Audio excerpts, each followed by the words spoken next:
আইয়ামে জাহেলিয়াত মানে কি? কোন সমাজকে আইয়ামে জাহেলিয়াত বলা হয়? কেন বলা হয়?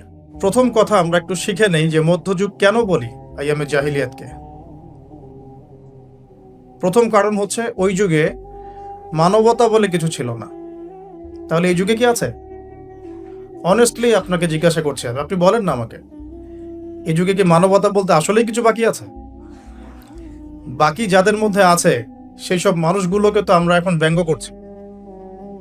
মানবতা কোথায় আছে? এই কিছু দাড়ি টুপি পাগড়ি জুব্বাওয়ালা মানুষের মধ্যেই। অন্য কোথায় মানবতা দেখাবেন আপনি?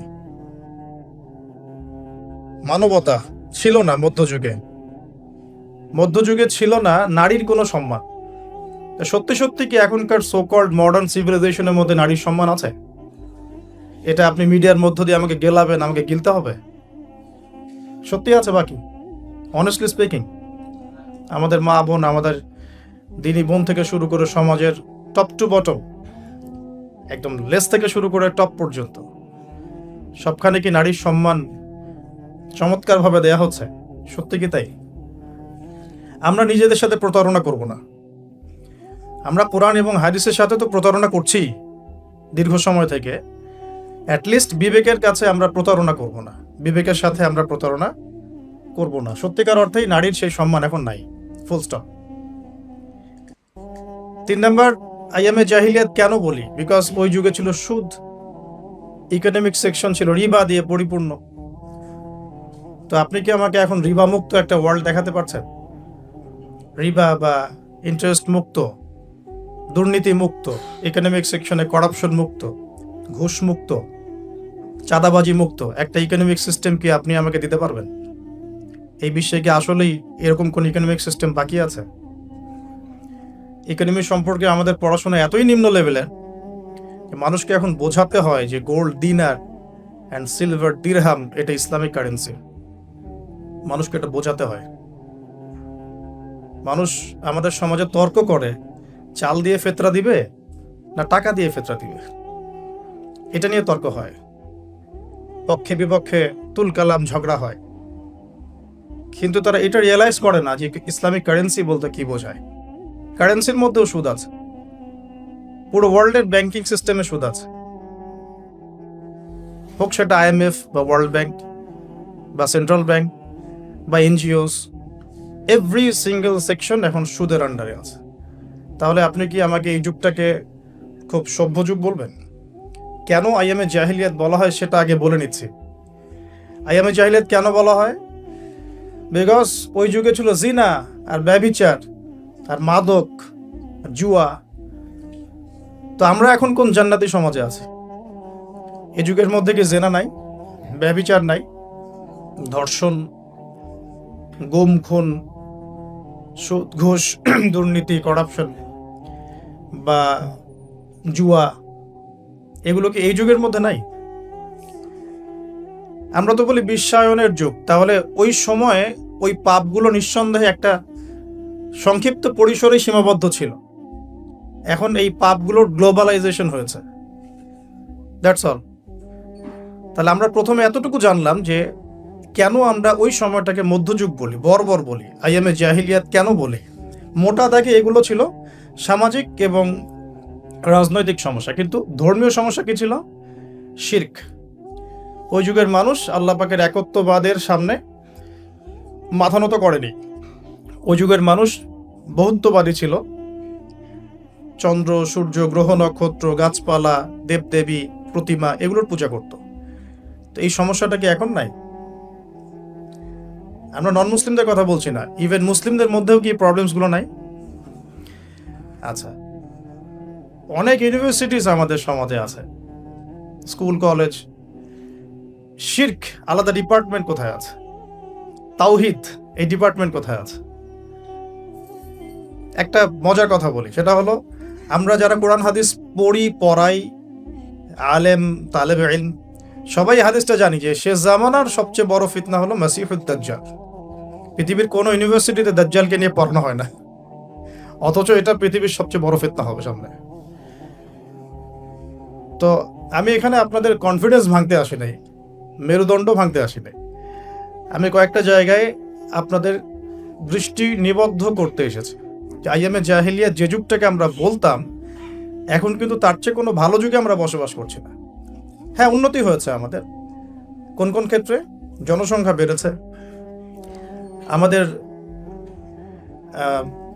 সায়েন্স অ্যান্ড টেকনোলজির উন্নতি হয়েছে, প্রযুক্তিগত উন্নয়ন হয়েছে। আগেকার রোড এখনকার রোড এক না।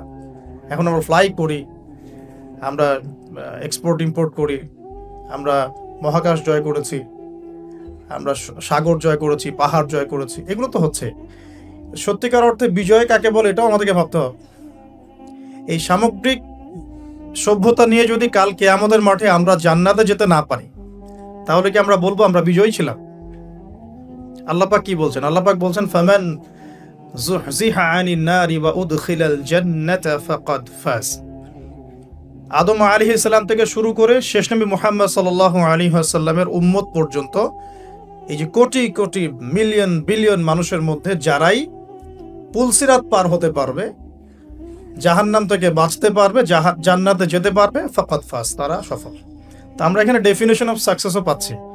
তাহলে আমরা এখন বলতে পারি না যে এই সভ্যতার উন্নয়ন দিয়ে আমরা জান্নাতে যেতে পারবো, আদর্শগত উন্নয়ন দিয়ে আমরা জান্নাতে যেতে পারবো ইনশাআল্লাহ। তো এই আদর্শগত উন্নয়ন সাধন করার জন্যই আল্লাহ রাব্বুল আলামিন আইয়ামে জাহিলিয়াতের মতো যুগেও মুহাম্মদ সাল্লাল্লাহু আলাইহি ওয়াসাল্লামকে পাঠিয়েছেন। বলে সুবহানাল্লাহ। আল্লাহ পাকের একটা বড় দয়া যে আল্লাহ পাক চাচ্ছেন আমরা জান্নাতে যাই। আল্লাহ পাক চাচ্ছেন এই আইয়ামে জাহিলিয়াতের মানুষগুলো আবার আল্লাহর পথে ফিরে আসুক, আল্লাহকে ফিরে পাক, আল্লাহকে চিনুক, আল্লাহকে জানুক, দুনিয়াতেও সফল হোক, পরকালেও জান্নাতে যাক। এটা আল্লাহ পাক চাচ্ছেন। এই সিলসিলাতে আল্লাহ রাব্বুল আলামিন প্রায় 1,24,000 নবী রাসূল পাঠিয়েছেন। আলহামদুলিল্লাহ, প্রায় 1,24,000। স্পেসিফিকলি আমি বলতে পারবো না, কারণ এই ফিগারটা এভাবে বলা যায় না, কিন্তু কিছু কিছু হাদিসের মধ্যে আছে 1,24,000 নবী রাসূল পয়গম্বর আল্লাহ পাক পাঠিয়েছেন। কোরআনুল কারীমে আছে 25 জন নবীর নাম। আর আল্লাহ পাক বলেছেন, আমি এমন অনেক নবী চলে গেছেন যাদের নাম তোমাকে জানাইনি, যাদের কথা আমি তোমাকে বলি নাই, হে নবী সাল্লাল্লাহু আলাইহি ওয়াসাল্লাম। তো এখন আমরা দেখব যে ওই যুগটাকে কি নবী সাল্লাল্লাহু আলাইহি ওয়াসাল্লাম পরিবর্তন করতে পেরেছিলেন কিনা। তার আগে একটু বুঝে নেই যে ওই সমস্যাগুলো আমাদের সমাজে এখন আছে কিনা। যে পয়েন্টসগুলো আমি প্রথমে বললাম, কেন আমরা ওই যুগটাকে বর্বর বলি, জাহিলি যুগ বলি। যে কারোর সাথে আপনি এটা নিয়ে যদি ডিবেট করতে যান, তারা আপনাকে একটা পয়েন্ট ধরিয়ে দিবে, সেটা হলো ওই যুগে মেয়েদের সম্মান দেওয়া হতো না, মেয়েদেরকে জীবন্ত কবর দেওয়া হতো। তো এখনো তো মেয়েদের আত্মাকে জীবন্ত কবর দেওয়া হচ্ছে, এখনো তো আমরা মেয়েদের আত্মাকে জীবন্ত কবর দিচ্ছি। একটা মানুষের দেহই কি সবকিছু? যখন একটা মানুষের আত্মা দাসত্ব শৃঙ্খলা আবদ্ধ থাকে, তারা স্বাধীনতা থাকে কোথায়? তো এখন অনেক কিছু আমাদের বাইরের চোখ দিয়ে বিশ্লেষণ করলে হবে না, কিছু কিছু বিষয় ভিতরের চোখ দিয়েও দেখতে হবে। আল্লাহ তৌফিক দান করুন। তো মেলালে আপনি বুঝতে পারবেন যে কোনো কিছুই বাদ নাই। আইয়ামে জাহিলিয়াতের এমন একটা জাহিলিয়াত বা ওই যুগের সুন্নত বাকি নাই যেটা এই যুগের মধ্যে নাই, বরং এখন আরো অনেক বড় পরিসরে এগুলো সমাজে প্রতিষ্ঠিত হয়ে গেছে। এটাই সত্য, এখানেই ফুল স্টপ করতে হবে। যদি না করেন তাহলে এটা আপনার জ্ঞানের দৈন্যতা অথবা অহংকার। এখানে আমি ঝগড়াও করতে যাব না কারোর সাথে। এখন প্রশ্ন হচ্ছে, নবী সাল্লাল্লাহু আলাইহি ওয়াসাল্লাম কি এই যুগটাকে পরিবর্তন করতে পারলেন কিনা? উত্তর হ্যাঁ। কিভাবে পরিবর্তন করতে পারলেন? উত্তর হচ্ছে আল্লাহ রাব্বুল আলামিনের ইচ্ছায় এবং তার ওহীর মাধ্যমে। ওহী কি জিনিস? আল্লাহ রাব্বুল আলামিনের প্রত্যাদেশ, আল্লাহর পক্ষ থেকে ঐশী বাণী, যেটা আল্লাহ পাক শুধু মুহাম্মদ সাল্লাল্লাহু আলাইহি ওয়াসাল্লামকেই দেন নাই, বরং প্রত্যেক নবী রাসূলকেই দিয়েছে। যেমন বড় বড় চারটার নাম আমরা সবাই জানি। তাওরাত নবী মূসা আলাইহিস সালামের কাছে, জাবুর দাউদ আলাইহিস সালামের কাছে, ইনজিল ঈসা আলাইহিস সালামের কাছে, এবং আল কোরআনুল কারীম নবী মুহাম্মদ সাল্লাল্লাহু আলাইহি ওয়াসাল্লামের কাছে।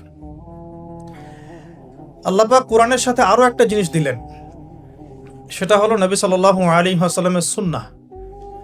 মানে কোরআন সবকিছুর সামারি করে দিবে, আর সুন্নাহ এটাকে বিশ্লেষণ করবে।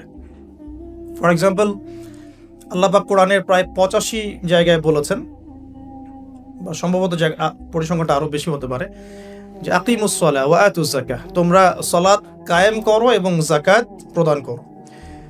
কিন্তু আপনি কোরআনে কিন্তু পাবেন না যে রুকু কেমন করে করতে হয়, কয়বার তাসবিহ পড়তে হবে, সিজদা কেমন করে করতে হয়, কয় তাসবিহ পড়তে হবে।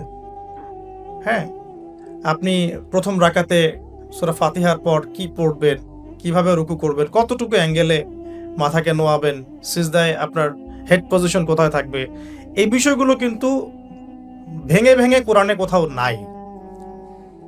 এই কারণে আল্লাহ রাব্বুল আলামিন এক্সট্রা আরেকটা জিনিস দিলেন, সেটা হলো সুন্নাহ। নবী সাল্লাল্লাহু আলাইহি ওয়াসাল্লাম নিজে করে দেখালেন যে এটা এভাবে করতে হবে। এটা দেখেছেন কারা? সাহাবায়ে কেরাম। সাহাবায়ে কেরাম তাকে নিজ চোখে দেখেছেন।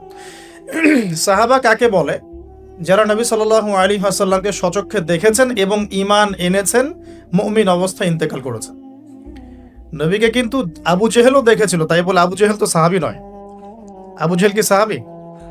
আচ্ছা, তো কোরআন এবং হাদিস আল্লাহ রাব্বুল আলামিন নবী সাল্লাল্লাহু আলাইহি ওয়াসাল্লামকে দিলেন ঐশী গ্রন্থ হিসেবে। মাত্র 23 বছর সময় লেগেছে নবী সাল্লাল্লাহু আলাইহি ওয়াসাল্লামের সেই সমাজটাকে পরিবর্তন করতে।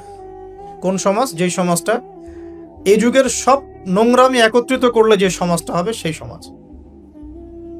তাহলে আমরা বুঝতে পারছি যে সমাজে যত নোংরামি থাকুক না কেন, আল্লাহ পাকের কিতাব এবং তার নবীর সুন্নাহর মধ্য দিয়ে এটাকে পরিবর্তন করা সম্ভব। এটা অসম্ভব কিছু নয়। নবীজি করেও দেখালেন মাত্র 23 বছর। আর 23 বছর তো এত অল্প সময়। আমরা 23 বছর নামাজই পড়ি নাই অনেকেই। মেবি এখনো অনেকে উপস্থিত আছেন বা এই লেকচার শুনবেন যারা 40 বছরও সেজদা করে নাই, 50 বছরও সেজদা করে নাই। তবে তাদের জন্য একটা সুসংবাদ, সেটা হলো আল্লাহ পাক তার এই সমস্ত গুনাহ মাফ করে দিবেন যদি মৃত্যুর আগে খালি একবার বলতে পারে, আস্তাগফিরুল্লাহ আল্লাযী লা ইলাহা ইল্লা হুয়াল হাইয়ুল কাইয়্যুম ওয়া আতুবু ইলাইহি। আল্লাহ পাক সমস্ত গুনাহ মাফ করার জন্য প্রস্তুত আছেন। তো 23 বছর কিন্তু খুব বেশি সময় নয়। প্রশ্ন হচ্ছে এখন আরেকটা, যে কিভাবে নবী সাল্লাল্লাহু আলাইহি ওয়াসাল্লাম এত অল্প সময়ের মধ্যে এই ব্যাপক সামাজিক বিপ্লব সংগঠিত করলেন। আমরা কিন্তু অনেক বিপ্লবের কথা পড়েছি, পড়ে আজকে আপনারা এই পর্যন্ত এসেছেন। আপনারা যারা student, running student, teacher, honourable guardian যদি কেউ থেকে থাকেন, আমরা কিন্তু অনেক বিপ্লবের কথা পড়েছি একদম স্কুল লেভেল থেকে। পলাশির যুদ্ধ দিয়ে আমরা পড়া শুরু করেছিলাম সমাজবিজ্ঞান বইগুলোতে ছোটবেলায়। ইংরেজদের সময় কেমন ছিল, ওদেরটাও তো বিপ্লব। ইংরেজরা সারা বিশ্ব শাসন করেছে, এটাও তো ওদের বিপ্লব। বলশেভিক পড়েছেন, চাইনিজদেরটা পড়েছেন, মুসলিনিরটা পড়েছেন, তারপর প্রাচীন গ্রিক দর্শনগুলো পড়েছেন, তাই না? তারপরে আমরা যে ফোরাত, ইউফ্রেটিস নিয়ে এতগুলো কথা বলি, ওখানে যে প্রাচীন ব্যাবিলনের সভ্যতা ছিল, এগুলো পড়েছেন। চাইনিজদের তো রিসেন্ট, এটা তো বেশি দিন হয়নি। আফ্রিকান কন্টিনেন্ট থেকে শুরু করে পুরো বিশ্বে আপনারা তো আলেকজান্ডার দ্য গ্রেট পর্যন্ত পড়েছেন। তো এই যে বিপ্লবগুলো আপনারা পড়েছেন, কত সময় লেগেছে এক একটা বিপ্লব প্রতিষ্ঠা হতে বা ওটা সমাজে ইম্প্যাক্ট করতে, কত সময় লেগেছে। আর নবী সাল্লাল্লাহু আলাইহি ওয়াসাল্লামের কোরআন সুন্নাহ দিয়ে পুরো বিশ্বকে চেঞ্জ করতে কত সময় লেগেছে। এখানেই তো প্রমাণ হয় যেটা আল্লাহর পক্ষ থেকে এসেছে। এখানেই তো প্রমাণ হয় যেটা আল্লাহ রাব্বুল আলামিনের পক্ষ থেকে না আসলে এটা সম্ভব ছিল না। এবং নবী সাল্লাল্লাহু আলাইহি ওয়াসাল্লামের ইন্তেকালের সাথে সাথে কি বিপ্লব থেমে গেছে? দেখবেন মাও সেতুং নাই, তার বিপ্লবটা কতদিন স্থায়ী ছিল। সোভিয়েত এখন নাই, হিস্ট্রি হয়ে গেছে, কিন্তু তাদের ইন্তেকালের পর তাদের আদর্শটা কতদিন লাস্ট করলো পৃথিবীতে। গ্রিকরা এখন নাই, পার্সিয়ানরা এখন নাই, তাদের ইন্তেকালের পরে তাদের রেভলিউশনগুলো কতদিন ছিল ওয়ার্ল্ডের বুকে। আর নবী সাল্লাল্লাহু আলাইহি ওয়াসাল্লাম ইন্তেকাল করেছেন আজকে থেকে, আমি যে লেকচার দিচ্ছি এখন থেকে নিয়ে প্রায় 1450 বছর আগে। এখন পর্যন্ত তার অনুসারীদের সংখ্যা কমে নাই, দিন দিন বাড়ছে। এটাই তো প্রমাণ হয়, এটাই তো প্রমাণ হয় যে নবী সাল্লাল্লাহু আলাইহি ওয়াসাল্লাম যে মানদণ্ডের সমাজ পরিবর্তন করেছেন, এটা আল্লাহর পক্ষ থেকে এসেছে। এটা আল্লাহ পাক রেখেছেন পৃথিবীতে বলেই আছে, ওগুলোকে আল্লাহ পাক রাখেন নাই, তাই নাই। তো কাজের কথায় আসি, নবী সাল্লাল্লাহু আলাইহি ওয়াসাল্লাম একা একা এই সমাজটা পরিবর্তন করেন নাই। প্রথম কথা, তিনি যখন হেরা গুহায় আল্লাহ পাকের ওহী আসছে, প্রথম যে ওহীটা এসেছে সেটা হলো ইকরা, নবী আপনি পড়ুন বিসমি রব্বিকাল্লাযী খালাক, আপনার সেই রবের নামে যিনি আপনাকে সৃষ্টি করেছেন। এখান থেকে আমরা বুঝতে পারছি সমাজ পরিবর্তন করতে হলে পড়াশোনার কোনো বিকল্প নাই। উপকারী যে কোনো বিদ্যাই পড়াশোনা, উপকারী যে কোনো জ্ঞানই পড়াশোনা, তবে সব পড়াশোনাই কোরআন সুন্নাহ ভিত্তিক নয়। কিছু আসে বৈষয়িক পড়াশোনা। বৈষয়িক লেখাপড়া করতে আল্লাহ পাক আমাদেরকে নিষেধ করেননি, কোরআন সুন্নাহ নিষেধ করছে না। কিন্তু কোরআন এবং সুন্নাহ ইসলাম চাচ্ছে আপনার পড়াশোনার জ্ঞানটাকে আপনি আল্লাহর জন্য কাজে লাগান, দ্যাটস অল, আর কিচ্ছু না। টেক্সটাইল বলেন, মেডিকেল সায়েন্স বলেন, ইঞ্জিনিয়ারিং বলেন, হ্যাঁ, পলিটিক্যাল সায়েন্স বলেন, জিও পলিটিক্স বলেন, কোনো সাবজেক্ট স্টাডি করতে কোরআন সুন্নাহ আপনাকে নিষেধ করছে না। আমরা কেন কনজাস্টেড চিন্তা করি? বরং আমি বলি আপনারা বড় স্বপ্ন দেখবেন। আল্লাহ পাক শুধু এতটুকু চাচ্ছেন আপনি আল্লাহর দেয়া ইলম অনুযায়ী আমল করছেন কিনা, এবং সেই জ্ঞানটাকে আপনি দিনের জন্য কতটুকু কাজে লাগাচ্ছেন, বা ওই প্রফেশনের থেকে রিজিক অর্জন করে সেই রিজিকের কতটুকু আপনি আল্লাহর পথে ব্যয় করছেন। আল্লাহ পাক এটা দেখতে চায় না। হালাল যে কোনো প্রফেশনই আল্লাহর কাছে সম্মানের। তো অনেক সময় আমরা নামাজ কালাম শুরু করলেই কিছুটা হীনমন্যতায় ভোগা শুরু করি। আমি কি তাহলে ট্র্যাক চেঞ্জ করে দিব? ট্র্যাক চেঞ্জ করে আমি কি আবার মক্তবে ভর্তি হব? আমি কি আবার মাদ্রাসায় আসবো? আমি কি আবার দাওরা দিব?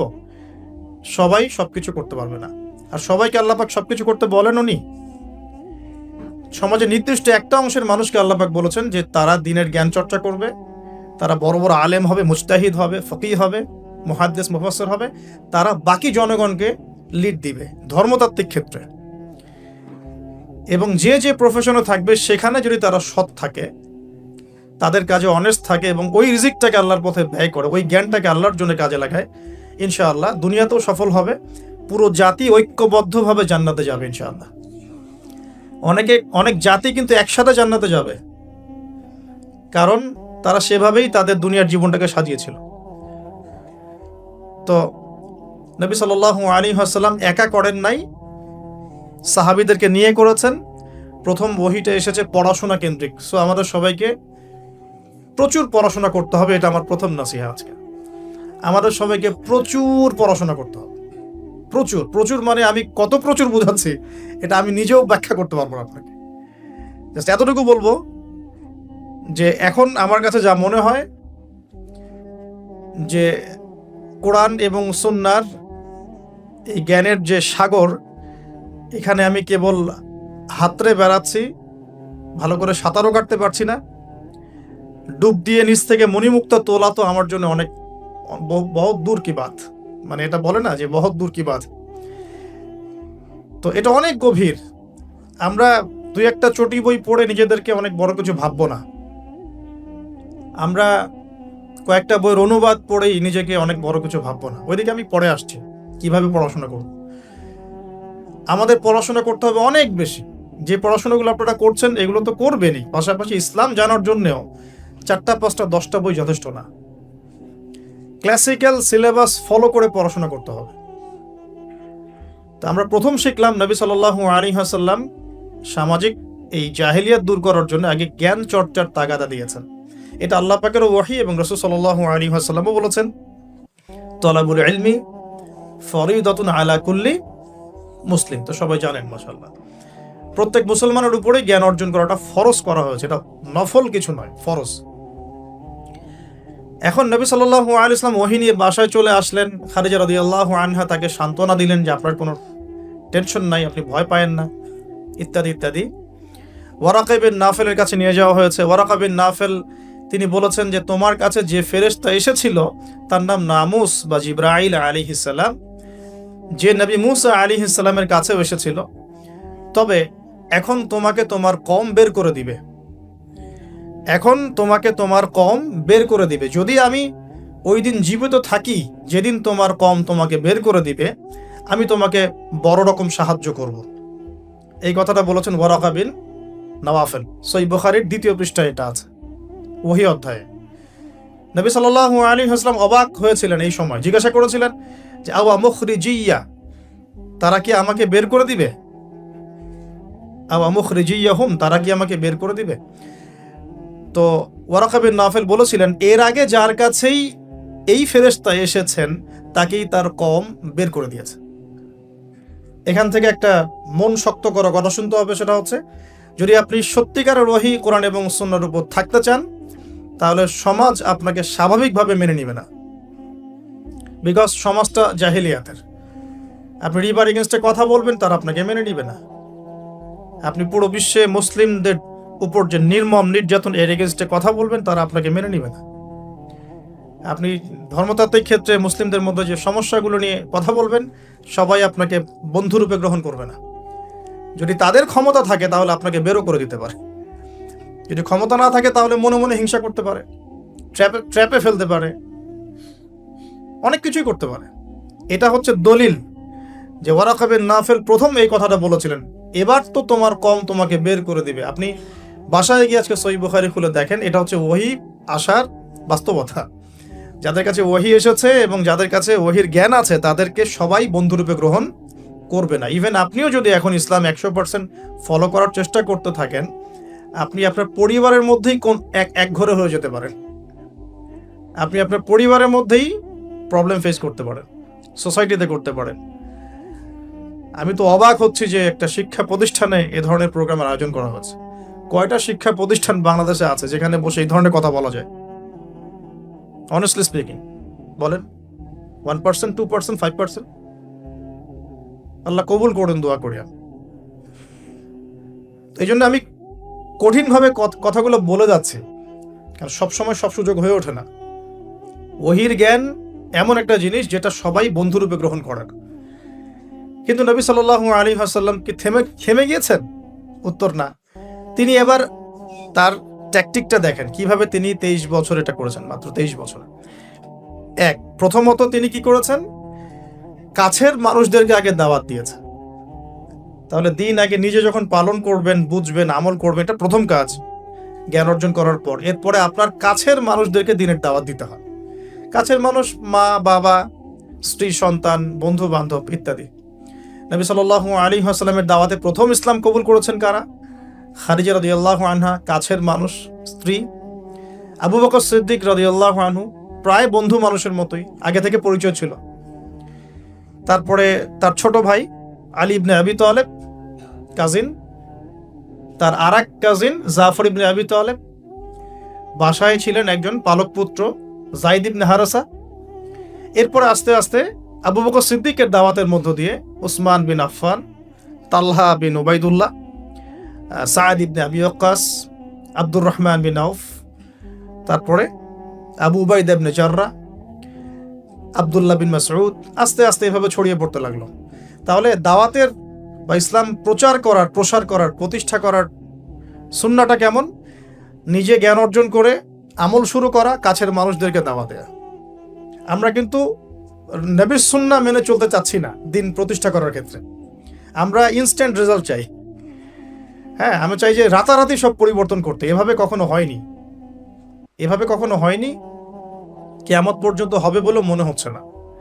যেমন আমরা যখন এই আলোচনাগুলো করি যে আল মাহদি, নবী ঈসা আলাইহিস সালাম, ইয়াজুজ মাজুজ, মাসিহুদ দাজ্জাল, যেগুলো শেষ জামানার বড় বড় সাইন, এগুলো কিন্তু হুট করে রাতারাতি হবে না। এগুলো একটা ফেজ পার করে করেই পৃথিবীর দিকে আসবে, আস্তে আস্তে আসবে। তো এখন দেখুন এরপর কি হলো। নবী সাল্লাল্লাহু আলাইহি ওয়াসাল্লাম যখন এভাবে দাওয়াতি কাজ করতে লাগলেন, প্রথম 3 বছর তিনি এভাবে দাওয়াত দিয়েছেন। বেশিরভাগ যারা ইসলাম কবুল করেছেন তারা ছিলেন যুবক। এখান থেকে আপনাদের সাথে আমার কথাটা শুরু হচ্ছে। বেশিরভাগ যারা ইসলাম কবুল করেছিলেন তারা কারা ছিলেন? যুবক। আপনি সিরাত পড়েন, অ্যাটলিস্ট আর রাহিকুল মাখতুম বইটা পড়ে দেখেন, দেখবেন বেশিরভাগই ছিলেন তরুণ প্রজন্ম।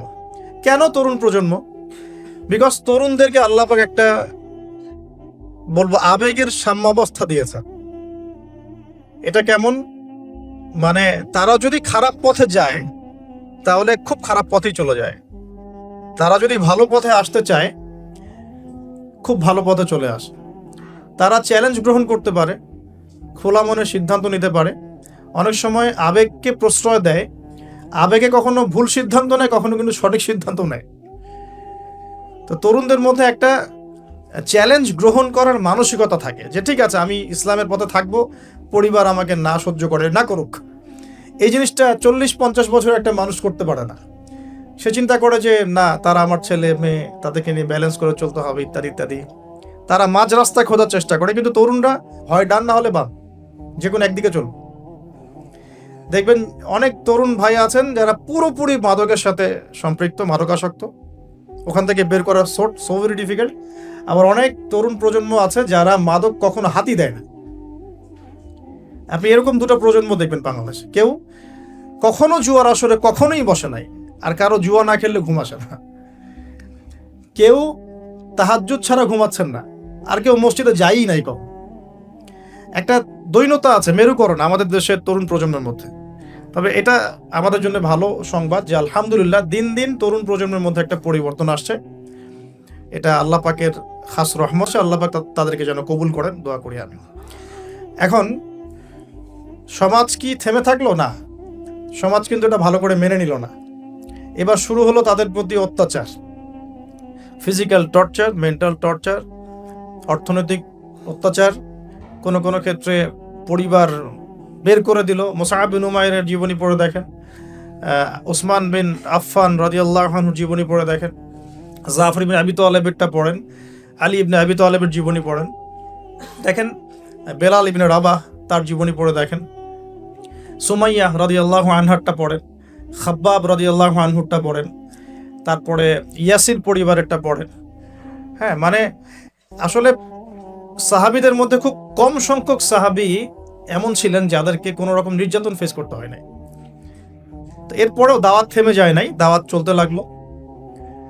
কারা অপোজিশনে ছিল?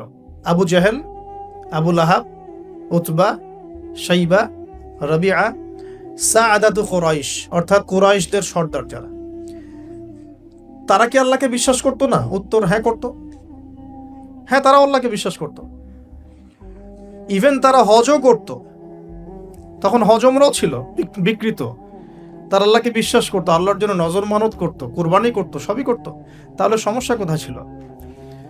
সমস্যা এখানে ছিল যে তারা কোরআন এবং হাদিস কেন্দ্রিক ইসলামটাকে সামগ্রিক জীবনে বাস্তবায়ন করতো না।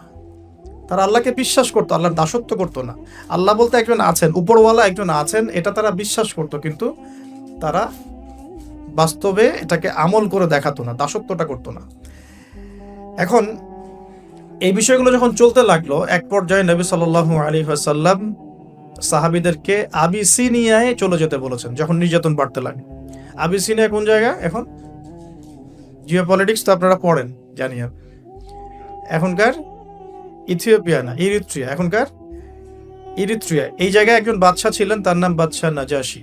বাদশা নাজাশী। তো এই বাদশা নাজাশী ছিলেন একজন খ্রিস্টান শাসক, এখনকার সমকামী খ্রিস্টান না, তিনি একজন ভালো খ্রিস্টান ছিলেন এবং নবী ঈসা আলাইহিস সালামকে তিনি ফলো করতেন।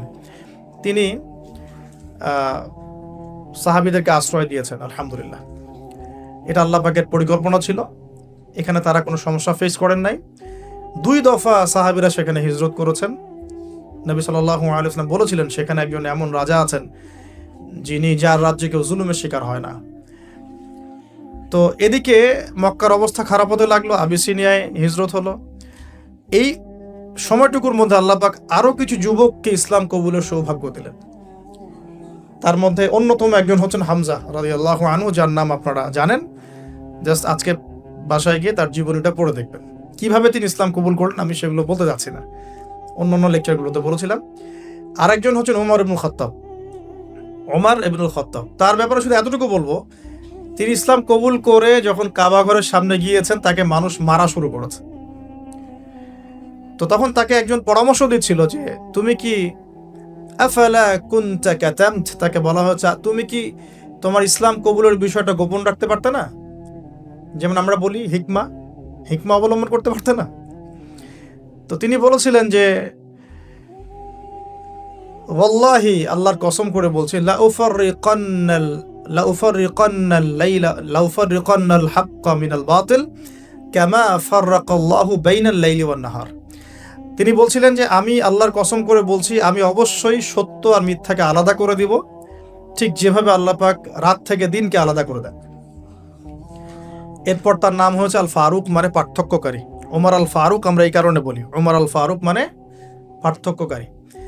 তো তো এদিকে যুবকদের শক্তির মধ্য দিয়ে আবার নবী সাল্লাল্লাহু আলাইহি ওয়াসাল্লাম স্ট্রং হচ্ছেন, কিন্তু ইসলাম স্ট্রং হচ্ছে। ওদিকে আবিসিনিয়াতেও যুবকরাই, তরুণরাই ওখানে ইসলামের পতাকা নিয়ে গিয়েছেন, সেখানে বসবাস করা শুরু করেছেন। এবার নবী সাল্লাল্লাহু আলাইহি ওয়াসাল্লাম তায়েফে গেলেন, সেখানেও কিছু যুবক ছিল। 3টা বড় বড় যুবকদের মানে কমিউনিটি ছিল, যাদের নেতৃত্ব দিত 3জন বড় নেতা। একজনের নাম আবদে ইয়ালাইল, একজনের নাম ছিল আবদে মাসউদ, আর একজন হাবিব বিন আমর। এই 3জন ছিল বড় বড় গোত্র নেতা। নবীজি চেয়েছিলেন জিওপলিটিক্যালি যে আমি যদি তায়েফের সাপোর্টটা পেয়ে যাই, তাহলে মক্কার এই যে মানে ওরা যে আমাদের উপরে নির্যাতন করছে, এখান থেকে আমি একটা বড় পলিটিক্যাল অ্যালায়েন্স করতে পারো তায়েফের সাথে। তায়েফবাসীর তখন ভাগ্যে হেদায়েত ছিল না, আল্লাহ যেভাবে চেয়েছেন। নবী সাল্লাল্লাহু আলাইহি ওয়াসাল্লামকে তারা তো গ্রহণ করেই নাই, বরং রক্তাক্ত করে সেখান থেকে বের করে দিয়েছে। নাউজুবিল্লাহ। নবী সাল্লাল্লাহু আলাইহি ওয়াসাল্লাম তাদের বিরুদ্ধে কোনো বদদোয়া করেন নাই। বদদোয়া করেছেন? এটাও আমাদের শিখতে হবে। কিছু হলেই যে আমরা মানে খুব কাউন্টার একটা অবস্থা চলে যাই, হ্যাঁ, ঝগড়া করতে থাকি, স্পেশালি ফেসবুকে। স্পেশালি কোথায়? ফেসবুকে। আর এটা আমাদের জীবনের অনেক বড় সময় খেয়ে ফেলে। কিয়ামতের মাঠে আমরা দেখবো যে ফেসবুক কত সময় খেয়েছে। হ্যাঁ, কিয়ামতের মাঠে পরিসংখ্যান যখন দেখা যাবে, তখন বুঝতে পারবো যে ফেসবুক খেয়েছে 2 বছর ইন টোটাল। হ্যাঁ, আমার টেলিভিশন খেয়েছে 2 মাস, আমার ইউটিউব খেয়েছে কত, এরকম 5 মাস। হ্যাঁ, তারপরে অ্যাপস খেয়েছে, গেমস আর অ্যাপস খেয়েছে আমার এরকম 6 মাস। দেখবেন এগুলোই আমাদের জীবনের বড় একটা অংশ খেয়ে ফেলেছে। যদি একজন ব্যক্তি ডেইলি 1 ঘন্টা করে টিভি দেখে বা এইসব জায়গায় সময় কাটায়, তাহলে নিঃসন্দেহে সে 24 ঘন্টায় যদি 1 ঘন্টা করে কাটায়, তাহলে আপনি হিসাব করে দেখেন যে মাসে কত ঘন্টা যায়, বছরে কত ঘন্টা যায়, এবং কতদিনে সে 1 বছর কাটিয়ে ফেলে। অথচ কেয়ামতের দিকে পড়ে আসি, আলামে বারজাখ, যে মৃত্যুর পরের জীবন, এখানে বেশিরভাগ মানুষ একটাই কথা বলবে বা বলছে, এখনো হয়তো আমরা শুনতে পারছি না, বলবে বা হয়তো বলছে, আমরা শুনতে পারছি না। সেটা কি? তারা বলছে, রব্বানা, হে আমাদের রব, আবসরনা, আমরা দেখলাম, পরকাল আমরা দেখেছি, ওয়া সামি'না, আমরা পরকাল শুনেছি, ফারজি'না, আমাদেরকে ফিরিয়ে দিন। কোথায় ফিরিয়ে দিন? দুনিয়ায়। কি করব? না আমাল সলিহান, আমরা সৎ আমল করে আসবো। ইন্না মুকিনুন, আমাদের এখন ইয়াকিন হয়ে গেছে। এই কথাটা কবরবাসী চিৎকার করে এখন হয়তো বলছে অথবা বলবে। আল্লাহু আলাম। আল্লাহ পাক সূরা আলিফ লাম মিম সাজদার মধ্যে আয়াতটা নাযিল করেছেন, রব্বানা, হে আমাদের রব, আবসরনা ওয়া সামি'না ফারজি'না না'মাল সলিহান ইন্না মুকিনুন, হে আমাদের রব, আমরা দেখেছি পরকাল, আমরা শুনেছি, বুঝেছি, মানে ইন্দ্রিয় দিয়ে পরকাল উপলব্ধি করেছি। এখন আমাদেরকে আল্লাহ একটা বারের জন্য আপনি দুনিয়ায় ফিরিয়ে দেন, না আমাল সলিহান, আমরা সৎ আমল করে ফিরে আসবো। আল্লাহ পাক কিয়ামত পর্যন্ত আল্লাহ পাক বলছেন যে সুয়ের ছিদ্র দিয়ে উট যদি বের হতে পারত, তাহলে এই সুযোগটা আল্লাহ দিতেন। সুয়ের ছিদ্র দিয়ে কি উট বের হতে পারবে? অতএব আল্লাহ পাক এই সুযোগটা দিবেন না। সো আমরা এখানে টাইম অনেক ওয়েস্ট করছি। তো দেখুন, যেখানে ছিলাম, যে তায়েফবাসী এভাবে যখন ফিরিয়ে দিলেন, এরপরে কি হলো? নবী সাল্লাল্লাহু আলাইহি ওয়াসাল্লাম বদদোয়া করলেন না, যে কাজটা আমরা প্রায় করে থাকি একে অপরের সাথে, বরং তিনি তায়েফবাসীর জন্য দোয়া করলেন। আর আল্লাহ রাব্বুল আলামিন পাহাড় পর্বত নিয়ন্ত্রণকারী ফেরেশতাকে পাঠিয়েছিলেন, যাদের একটা দাবি ছিল, আপনি যদি চান হে নবী, আমরা তায়েফবাসীকে পিষে ফেলতে পারি। নবী সাল্লাল্লাহু আলাইহি ওয়াসাল্লাম বলেন, না, আমি বরং চাচ্ছি আল্লাহ পাক তাদের ঔরস থেকে এমন প্রজন্ম নিয়ে আসুক, যে প্রজন্ম আল্লাহর ইবাদত করবে, আল্লাহর সাথে কাউকে শরীক করবে না। এখন আপনি তায়েফের রেজাল্টটা দেখেন, তায়েফ কিন্তু এখন ইসলামের ভূমি হয়ে গেছে, আলহামদুলিল্লাহ। এবার নবী সাল্লাল্লাহু আলাইহি ওয়াসাল্লাম মক্কায়, সিচুয়েশনটা তাহলে এখন কেমন? কিছু যুবক সাহাবী ইসলামের নেতৃত্ব দিয়ে আবিসিনিয়ায়, কিছু যুবক সাহাবী মক্কায়। এবার নবী সাল্লাল্লাহু আলাইহি ওয়াসাল্লাম সব দিক থেকে কোণঠাসা। এই সময়ে তার স্ত্রী ইন্তেকাল করে গেলেন, তার চাচাও ইন্তেকাল করলেন। যে স্ত্রী এবং চাচা ছিল মক্কায় তার সাপোর্ট, সবচেয়ে বড় সাপোর্ট, তারাও ইন্তেকাল করলেন। এবং 3-3টা বছর তাদেরকে বয়কট করে রাখা হলো। 3-3টা বছর বয়কট করে রাখা হলো, কোনো খাবার পানি ছাড়াই। 3 বছর কিন্তু চারটাখানি কথা না। আমরা মিয়ানমার রোহিঙ্গা ইস্যু দেখেছি, একটু আঁচ করতে পারি যে এভাবে বের করে দিলে মানুষের কেমন লাগে। সবকিছু বাদ দিয়ে তাদেরকে পাহাড়ের পাদদেশে থাকতে হয়েছে 3 বছর। ওখানে হামজাও ছিলেন। সুবহানাল্লাহ। নবী সাল্লাল্লাহু আলাইহি ওয়াসাল্লামের কাছে তারা অনুমতি চাচ্ছিলেন যে আমাদেরকে খালি অনুমতি দেন, আমরা যে কয়জন আছে এই কয়জন নিয়ে যুদ্ধে ঝাঁপিয়ে পড়ব। নবীজি বললেন না, বরং তোমরা ধৈর্য ধরো, এখনো আল্লাহ পাক এই হুকুম আমাকে দেন নাই, তোমরা ধৈর্য ধরো। হামজার মতো সাহাবী যিনি একাই 20 জনের সাথে লড়াই করতে পারেন, তিনি ধৈর্য ধরলেন যে আমরাও ধৈর্য ধরে আছি। সিচুয়েশন ডিমান্ড, একটা কথা, সিচুয়েশন যেমন সেভাবে রিয়াক্ট করতে হয়। এখন সিচুয়েশন নাই, রিয়াক্ট করতে পারছি না। হামজা রাদিয়াল্লাহু আনহুর মতো মানুষ, তিনিও তার ওই এগ্রেশনটাকে দমন করে রাখলেন। এবার আল্লাহ পাক পুরো টেবিলটা, আমরা বলি যে টেবিল উল্টে দেওয়ার মতো, ইসলামের এই হিস্ট্রিটাই আল্লাহ পাক উল্টে দিলেন। কিভাবে? আরো কিছু যুবকের মাধ্যমে। সুবহানাল্লাহ। এই যুবকরা কোত্থেকে আসলো? এই যুবকরা আসছে আবিসিনিয়া, ইয়াসরিব থেকে। কোত্থেকে? ইয়াসরিব। ইয়াসরিব কোন জায়গা? ইয়াসরিব হচ্ছে মদিনার আগের নাম। তো ইয়াসরিব থেকে এবার 6 জন যুবক চলে আসলেন। এই 6 জন যুবকের নাম হলো, 6 জন যুবকের নেতার নাম হচ্ছে আসআদ বিন জুরারাহ রাদিয়াল্লাহু আনহু। তিনি আরো 5 জনকে নিয়ে এসেছেন। কি করতে এসেছেন? হজ করতে। ওই যে বললাম আগে একটা হজের ট্রেন্ড ছিল ওইখানে, ওইটার বিজনেসটা করতো তখন কারা? আবু জেহেলরা আর কি। ঠিক আছে, ওটাকে তারা কিন্তু বলতো এই কাবার উপাস্যরা হচ্ছে আমাদের দেবতা প্লাস আমাদের ব্যবসা, ওরা এভাবে ডিল করতো। তো এই 6 জন যুবক এসেছেন হজ করতে, নবী সাল্লাল্লাহু আলাইহি ওয়াসাল্লামের কথা শুনলেন। আর নবী সাল্লাল্লাহু আলাইহি ওয়াসাল্লাম এরকম একজন নবী আসবেন, এই কথাটা তারা শুনেছিল ইহুদিদের কাছে মদিনায়, ইয়াসরিবে। ইহুদিরা মদিনায় আকড়া ঘেরে বসেছিল। ইহুদিরা মদিনায় বসেছিল কেন? সারা দুনিয়া থাকতে মদিনায় কেন? তখন তারা কি করছিল? উত্তর তাওরাত, জাবুর, ইনজিলে যে প্রতিশ্রুতি ছিল যে শেষ জামানায় একজন নবী আসবেন যিনি তার অনুসারীদেরকে নিয়ে ওয়ার্ল্ডকে শাসন করবেন, ওই নবীকে খুঁজতে তারা মদিনায় এসেছে। 3টা কওম, বনু কুরাইজা, বনু কাইনুকা আর বনু নাজির, এই 3টা গোত্র সেখানে ছিল। তো এখন এখানে প্রশ্ন আপনাকে আমি করতে পারি, তাহলে এখন তারা প্যালেস্টাইনে কি করছে? সারা দুনিয়া বাদ দিয়ে ওইখানে কেন? সারা দুনিয়া বাদ দিয়ে ওরা ওখানে কেন? বিকজ এখনো তারা ওয়েট করছে তাদের একজন মাসিহের জন্য, যেই প্রতিশ্রুত মাসিহ আসলে নাকি তারা বিশ্ব শাসন করবে আবারও। এটাই সব। কিছু মানুষের ইন্টেলেকচুয়াল লেভেল দেখে হতাশও হই, কষ্টও পাই। পৃথিবীর সবচেয়ে বড় ফিতনা তাকে কেন্দ্র করে যে ইতিহাস আবর্তিত হবে, মুসলিমদের দুর্দশা হবে, এই বিষয়টার দিকে ফোকাস না করে তাদের ফোকাস হচ্ছে দাজ্জাল বের হবে কোত্থেকে, কোন রাস্তা দিয়ে বের হবে, বাংলাদেশ না পাকিস্তান না খোরাসান না ইরাক না ইস্পাহান, সুদ কোথা থেকে এসেছে সারা ওয়ার্ল্ডে, এটা কি খুব বেশি ইম্পর্টেন্ট না সুদটাকে দূর করাটা বেশি ইম্পর্টেন্ট? যাই হোক, আজকে যেহেতু প্রসঙ্গ এসে গেছে বলে দিই, কথা বলতে বলতে চলে আসলো আমার টপিকটা, যদিও এটা না। ইনশাআল্লাহ অন্য একদিন মাসিহুদ দাজ্জাল নিয়ে আমরা 2 ঘন্টা সেশন করতে পারবো ইনশাআল্লাহ। দাজ্জালের আগমন সম্পর্কে 3টা জায়গায় কথা বলা আছে। ইস্পাহান, যেটা এখন ইরানের অন্তর্গত, খোরাসান, যেটা বিশাল কন্টিনেন্ট, খোরাসান শুধু একটা জায়গা না, আরেকটা জায়গা হচ্ছে শাম এবং ইরাকের মাঝখানে, শাম এবং ইরাকের মাঝখানে। Go and search, do your geopolitics, আপনি যান দেখেন, আপনার ভূগোল ঘেটে দেখেন শাম কোন জায়গাকে বলা হয়।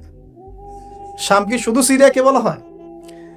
শাম বলতে প্যালেস্টাইন, সিরিয়া, লেবানন, জর্ডান, পুরো জায়গাটাকে শাম বলা হতো আগে। হাদিসটা কি এখন নাজিল হয়েছে না আগে নাজিল হয়েছে? তো শাম এবং ইরাকের মাঝখানে কোন দেশটা এখন সবচেয়ে শক্তিশালী জেনে আপনি একটু রিসার্চ করে দেখেন। আমার তো কিছু বলার দরকার নাই। আরেকটা মজার ব্যাপার আছে, আমরা অনলাইনে তর্ক দেখছি সে বের হবে কোত্থেকে, এই নিয়ে একদম ধুয়ে রেখে দিচ্ছে একজন একজনকে, ঠিক আছে? অথচ নবী সাল্লাল্লাহু আলাইহি ওয়াসাল্লাম মদিনায় একজনকে দাজ্জাল মনে করছেন। আমরা এখন ঝগড়া করছি কি নিয়ে? সে বের হবে কোত্থেকে। আর নবী সাল্লাল্লাহু আলাইহি ওয়াসাল্লাম মদিনাতে জীবদ্দশায়, তার জীবদ্দশাতেই একজনকে দাজ্জাল মনে করছেন, ভাবছেন যে এই দাজ্জাল হতে পারে। তার নাম ইবনে সাইয়্যিদ। কি নাম? এটা ঘাটেন, মিশকাত পড়েন, মুসলিম শরীফ পড়েন। অনেক সাহাবী আল্লাহর কসম করে বলেছেন, অনেক সাহাবী, তার মধ্যে একজন সাহাবীর নাম হচ্ছে আব্দুল্লাহ বিন ওমর, নাম শুনেছেন নিশ্চয়ই। তারা আল্লাহর কসম করে বলছেন যে আমি আল্লাহর কসম করে বলছি ইবনে সাইয়্যিদি দাজ্জাল। তো এখানে একটা মিস্ট্রি আছে না, যে নবী বলছেন দাজ্জাল বের হবে এই জায়গা থেকে অথবা এই জায়গা থেকে অথবা এই জায়গা থেকে, সেই নবী নিজেই মদিনায় একজনকে দাজ্জাল মনে করছেন কেন? ও আগমন হবে কোত্থেকে ওটা নিয়ে বসে আছে। এখানে কনক্লুশনটা আমি বলি, কনক্লুশন হচ্ছে এই সাবজেক্টটা এত বেশি ডিফিকাল্ট, এত বেশি গভীর, যেটা 2-4টা হাদিস দিয়ে আপনি মানে এক্সপ্লেন করতে পারবেন না।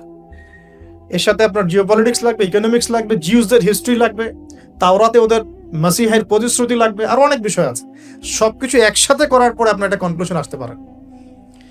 তা আমরা এখন যেটা করি, এটা মুসলিম উম্মার একটা ধর্মতাত্ত্বিক সংকট চলছে, আমরা পয়সার এক পিঠ দেখেই কথা বলা শুরু করি। খুব খুব সমস্যা এটা। কখনোই আংশিক জ্ঞান নিয়ে কোনো রকমের কনক্লুশনে যাবেন না, যেটা আমরা করে থাকি প্রত্যেকটা ক্ষেত্রেই। ফিকহি মাসলাতে হাত বাঁধা নিয়ে, হ্যাঁ, পায়ে পা, আমিন, রফুল্লাদাইন, এই সুরাফা দিয়ে প্রত্যেকটা মাসলাতেই যে কনফ্লিক্টগুলো হচ্ছে সমাজে, এটা একটাই কারণে হচ্ছে, because of lackings of knowledge. মানে আমরা জ্ঞানের স্বল্পতার সমস্যায় ভুগি। একটা আংশিক জ্ঞান নিয়ে, পার্শিয়াল নলেজকে আমরা কি করি, ইটার্নাল মনে করা শুরু করি। আমরা পার্শিয়াল নলেজ নিয়ে পথ চলি, কিন্তু মনে করি এই নলেজটা হচ্ছে ইটার্নাল। এটাই সমস্যা। তো এই জন্যে আমি ইয়াংদেরকে রিকোয়েস্ট করবো যে 4টা 5টা 10টা বই পড়ে বা 2-4টা হাদিস পড়ে, চিকন চিকন কিছু বই পড়ে বড় বড় ইস্যুসগুলোর কনক্লুশনে যাবেন না। আর এটা নিয়ে তো তর্ক করার কোনো প্রশ্নই ওঠে না কারোর সাথে।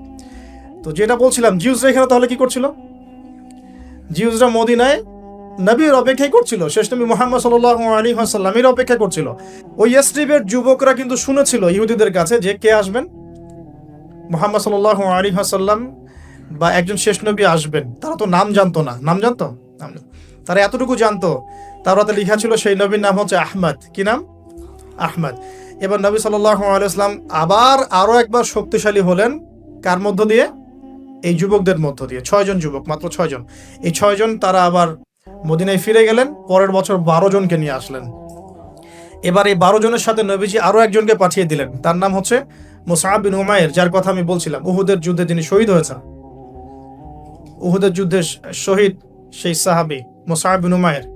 মুসআব বিন উমাইর এবং হামজা রাদিয়াল্লাহু আনহুর কবরটাকে ঘিরে রাখা হয়েছে একসাথে। 80টার বেশি তরবারের আঘাত ছিল তার গায়ে শাহাদাতের সময়। নবী সাল্লাল্লাহু আলাইহি ওয়াসাল্লামের চেহারার সাথে তার চেহারা কিছুটা মিল ছিল। তো এই সাহাবীকে নবীজি পাঠিয়েছেন মদিনায়, তুমি এই 12 জনের সাথে যাও, মদিনায় গিয়ে দাওয়াতি কাজ করতে থাকো। মাত্র 1 বছরের ব্যবধানে, উইদিন 1 ইয়ার, মুসআব বিন উমাইর রাদিয়াল্লাহু আনহুর দাওয়াতের ফলে 75টা পরিবার ইসলাম কবুল করেছে। এই যে ইসলাম একদিক থেকে সংকীর্ণ হতে লাগলো, আর মদিনার দরজা খুলতে লাগলো। কাদের হাত ধরে? বৃদ্ধদের না ইয়াংদের? ইয়াংদের। এবার মুসআব বিন উমাইর রাদিয়াল্লাহু আনহু দাওয়াতে যে পরিবার ইসলাম কবুল করেছে, তারা এসে নবী সাল্লাল্লাহু আলাইহি ওয়াসাল্লামের কাছে বায়াত করলেন। এবার নবী সাল্লাল্লাহু আলাইহি ওয়াসাল্লামের কাছে হুকুম আসলো, আপনি আবার হিজরত করেন। কোথায়? মদিনায়। এই যে শুরু হলো হিজরত। ওইবার মদিনায় গিয়ে শুরু হলো ইসলামিক হুকুমত। তখন ইসলামিক পলিটিক্যাল ক্ষমতা আমাদের হাতে আসলো। নবী সাল্লাল্লাহু আলাইহি ওয়াসাল্লাম সেখানকার রাষ্ট্রপতি হলেন। মদিনা সনদ তৈরি করা হলো, মসজিদ নববী তৈরি করা হলো, মানে যত রকম রাষ্ট্রীয় ফাংশন সব ওখান থেকে শুরু হলো। এটা হলো ইসলামের পার্ট 2, মানে সিরাতের সেকেন্ড পার্ট। এটাই সবচেয়ে বড় পার্ট, মানে এখানেই সবচেয়ে বড় বড় জিনিসগুলো ঘটেছে। কিন্তু বেস তৈরি হয়েছে কিন্তু প্রথম 13 বছরে। কাদের হাত ধরে? ইয়াংদের হাত ধরে। ইয়াংদের হাত ধরে। এবার এই মদিনাতেই হচ্ছে বদর। এই মাদানী যুগে কি হচ্ছে? বদর। তারপরে হলো উহুদ। তারপরের বছর হলো কি? খন্দক। তারপরে নবী সাল্লাল্লাহু আলাইহি ওয়াসাল্লাম বললেন যে এবার থেকে ওরা আমাদেরকে আর আক্রমণ করবে না, আমরাই এবার থেকে ইসলামকে নিয়ে এগিয়ে যাবো ইনশাআল্লাহ। এরপর থেকে কুরাইশ আর কখনো আক্রমণ করতে পারে না। এরপর নবী সাল্লাল্লাহু আলাইহি ওয়াসাল্লাম বিভিন্ন গাজওয়া সারিয়া একটা একটা করে হতে থাকলো। প্রায় 75 থেকে 80টার মধ্যে হয়েছে। আমরা তো এই অংশটা এখন পুরো মাইনাস করে দিয়েছি ইসলাম থেকে, কাট অফ, একদম শেষ। ভুলেও কেউ এই শব্দ ব্যবহার করে ফেললেই তাকে যে চতুর্দিক থেকে যেমন সমালোচনার, গালিগালাজ আর আক্রমণের শিকার হতে হয়, এটাই তো ইন্ডিকেশন দিচ্ছে যে দাজ্জালের যুগ অলরেডি চলে আসছে। সে তো টোটাল ইসলামের টোটালিটি বরদাস্ত করবে না আপনার কাছ থেকে। এখন যাই হোক, আল্লাহ রাব্বুল আলামিন এভাবে আস্তে আস্তে আস্তে আস্তে ইসলামকে বিজয় করতে লাগলেন। পররাষ্ট্র নীতি অ্যাপ্লাই হতে লাগলো মুলকা ফারিসা ওয়া রোম, পারস্য এবং রোমের মতো বড় বড় সাম্রাজ্যের পতন ঘটতে শুরু করলো। ইসলাম পৃথিবীর বুকে শক্তিশালী হওয়া শুরু করলো। হুদাইবিয়ার সন্ধি হলো, উমরা কাজা করলেন। তারপরে নবী সাল্লাল্লাহু আলাইহি ওয়াসাল্লাম 10 বছরের সন্ধিতে আসলেন। এই সন্ধির অল্প কিছুদিনের মধ্যেই প্রায় বিনা যুদ্ধে পুরো মক্কাটা আবার বিজয় করা হয়েছে। সুবহানাল্লাহ। কোন মক্কা? যে মক্কা থেকে সাহাবীরা রিফিউজি হয়ে অন্য জায়গায় চলে যেতেন, সেই মক্কা হলো আমাদের। কাদের হাত ধরে ভাই? সবচেয়ে বেশি মানে মেজরিটি কারা ছিলেন? ইয়াংরা না বৃদ্ধরা? তাহলে আমি বলতে চাচ্ছি যে একটা বিগ মানে শর্ট সময়ের মধ্যে একটা বড় হিস্ট্রি বলে ফেললাম সিরাতের। আমি বোঝাতে চাচ্ছি যে সমাজ পরিবর্তন একা একা হয়নি, এবং নবী সাল্লাল্লাহু আলাইহি ওয়াসাল্লাম একা একা করেন নাই। কোরআন এবং সুন্নাহ ব্যতীত সমাজ পরিবর্তন হয়নি, এবং ইয়াংদের ভূমিকা ছাড়াও সমাজ পরিবর্তন হয়নি। আর মাত্র 23 বছরে এই ঘটনাগুলো ঘটেছে। মাত্র 23 বছরে যেই মক্কা থেকে আমরা রিফিউজি হয়ে বের হয়ে গেলাম, সেই মক্কায় আমরা বীর দর্পে ফিরে আসলাম, পুরো জায়গাটা আমাদের হলো। সেখান থেকে কি ইসলাম থেমে গেল? রাসূল সাল্লাল্লাহু আলাইহি ওয়াসাল্লামের ইন্তেকালের পরেও ওখান থেকেই আবার আবু বকর সিদ্দিক রাদিয়াল্লাহু আনহু, তার প্রায় 2-2.5 বছর বলা হয়। ওমর ইবনে খাত্তাব, তারপরে প্রায় অলমোস্ট 10 ইয়ার্স বলা হয়। তারপরে উসমান বিন আফফান, তার প্রায় 12 বছর। আলী রাদিয়াল্লাহু আনহুর এরকম আরো কিছু সময়। এরপরে ক্ষমতা চলে গেল উমাইয়াদের হাতে। মুয়াবিয়া রাদিয়াল্লাহু আনহুর, তিনি প্রায় 20 বছর শাসন করেছেন। উমাইয়ারা শাসন করেছে প্রায় 92 ইয়ার্স, প্রায় 92 বছর। তারপরে আব্বাসীয়রা এসেছে, জাব নদীর যুদ্ধ হয়েছে। এই যুদ্ধে আব্বাসী এবং উমাইয়াদের মধ্যে কনফ্লিক্ট হয়েছে। এই কনফ্লিক্টগুলো নিয়ে আমরা পরে কথা বলছি ইনশাআল্লাহ। বলতে চাচ্ছি আব্বাসীয়দের পরেও তুর্কি শাসন, মামলুক শাসন, কর্ডোভা ইসলামিক শাসন, আপনার এদিকে ফাতেমি সাম্রাজ্য, মোগলদের শাসন, আফগানদের, পৃথিবী এভাবেই চলেছে। প্রায় 1000-1200 বছর পৃথিবীটা এভাবেই চলেছে, যতক্ষণ পর্যন্ত আমরা পশ্চিমা সভ্যতার উত্থান দেখেছি। এরা যখন উত্থান হওয়া শুরু হলো, আস্তে আস্তে এরা সারা ওয়ার্ল্ডটাকে লাস্ট 200-300 বছরে পুরো ডমিনেট করে রেখে দেয়। এখন আমরা আবার সেই মক্কার জায়গায় চলে আসছি। একটু ভালো করে বোঝেন, আমরা কিন্তু আবার সেই মক্কার জায়গাতেই মোটামুটি চলে আসছি। আপনি বলতে পারবেন না, গলা চিপে ধরা হবে। আপনি হাঁটতে পারবেন না, পা ভেঙে দেওয়া হবে। আপনি ভালো করে বোঝেন, আপনি এগুলো করতে পারছেন না, বিকজ আপনি হালাল খেতে পারছেন না, কারণ সুদ আপনাকে খেতে হবে। ব্যাংকিং সিস্টেমে সুদ আছে। আপনি ইসলাম পালন করতে পারবেন, আমার পকেটে তাসবিহ আছে, নেন, আপনি তাসবিহ টিপেন, কোনো সমস্যা নাই। মসজিদে যান, তাসবিহ টিপেন, কোনো প্রবলেম নাই। বাট ইসলামের টোটালিটির কথা আপনি বলতে পারবেন না। ভিতরে চোখ দিয়ে দেখেন, আমরা কিন্তু আবার মাক্কি একটা জায়গায় চলে আসতেছি, বা এসেছি, বা আসছি, ক্রমবর্ধমান। তাহলে এই জায়গা থেকে আরেকটা উত্থান হবে ইনশাল্লাহ। কারণ শেষ হবে তো উত্থানের পরে। কিয়ামতটা কখন হবে? যখন ইসলাম আবার পৃথিবীতে বিজয়ী হবে, এবং বিজয়ী হওয়ার পর মানুষ আবার খারাপ হওয়া শুরু করবে। ওই খারাপ মানুষগুলোর সামনে কিয়ামত হবে। এই দুটো ফেজ বাকি আছে এখন। 1450 বছর গণ, 1450 বছর শেষ। এবার এই ফেজটা বাকি আছে। নিশ্চয়ই আবার এই দুর্বল জায়গা থেকে ইসলাম আবার শক্তিশালী হবে, এবং ওই শক্তিশালী হওয়ার পরে আবার খারাপ মানুষদের যুগ আসবে। ওই খারাপ মানুষদের সামনে হবে কিয়ামত। এখন ওইদিকে চিন্তা না হয় আমরা বাদ দিলাম। এখন এই দুর্বল জায়গা থেকে শক্তিশালী করার জন্য সবচেয়ে বড় ভূমিকা কাদেরকে পালন করতে হবে? আমরা তো সুন্নত দেখলাম কিভাবে পরিবর্তন হয়েছে। এখন আসেন এই জায়গা থেকে একটু কাটকোটটা কিছু কথা বলে শেষ করি। যে প্রিয় ভাই বা বোনরা হয়তো শুনছেন নাকি? আচ্ছা, লাইফের ডেফিনেশন কি? লাইফের ডেফিনেশন হচ্ছে, আমরা বলি না যে আমরা অণু নিয়ে কথা বলি, পরমাণু নিয়ে কথা বলি না, আমরা গঠন একক নিয়ে কথা বলি। এগুলো তো আমরা পড়েছি, মাশাআল্লাহ, পড়ে এই পর্যায়ে এসেছে। এই যে এক একটা দিন, এক একটা রাত, এই যে সেকেন্ড, মিনিট, এগুলো হচ্ছে আমাদের জীবনের গঠন একক, তাই তো? লাইফ মানে এই পুরো ফেজটাকে একত্রিত করে লাইফ। তো এখন আমি যদি প্রশ্ন করি যে আপনাদের এভারেজ এজ কত, তা আপনারা বলবেন হয়তো 20 ইয়ার্স বা 25 এভারেজ। অ্যান্ড আমি যদি বলি আপনাকে যে আমাদের উম্মার গড় আয়ু কত, নবী সাল্লাল্লাহু আলাইহি ওয়াসাল্লাম বলে গেছেন 60 থেকে 65 বছর। 60 থেকে 65, তাহলে আপনার শেষের 5 বছর আপনি বাদ দেন।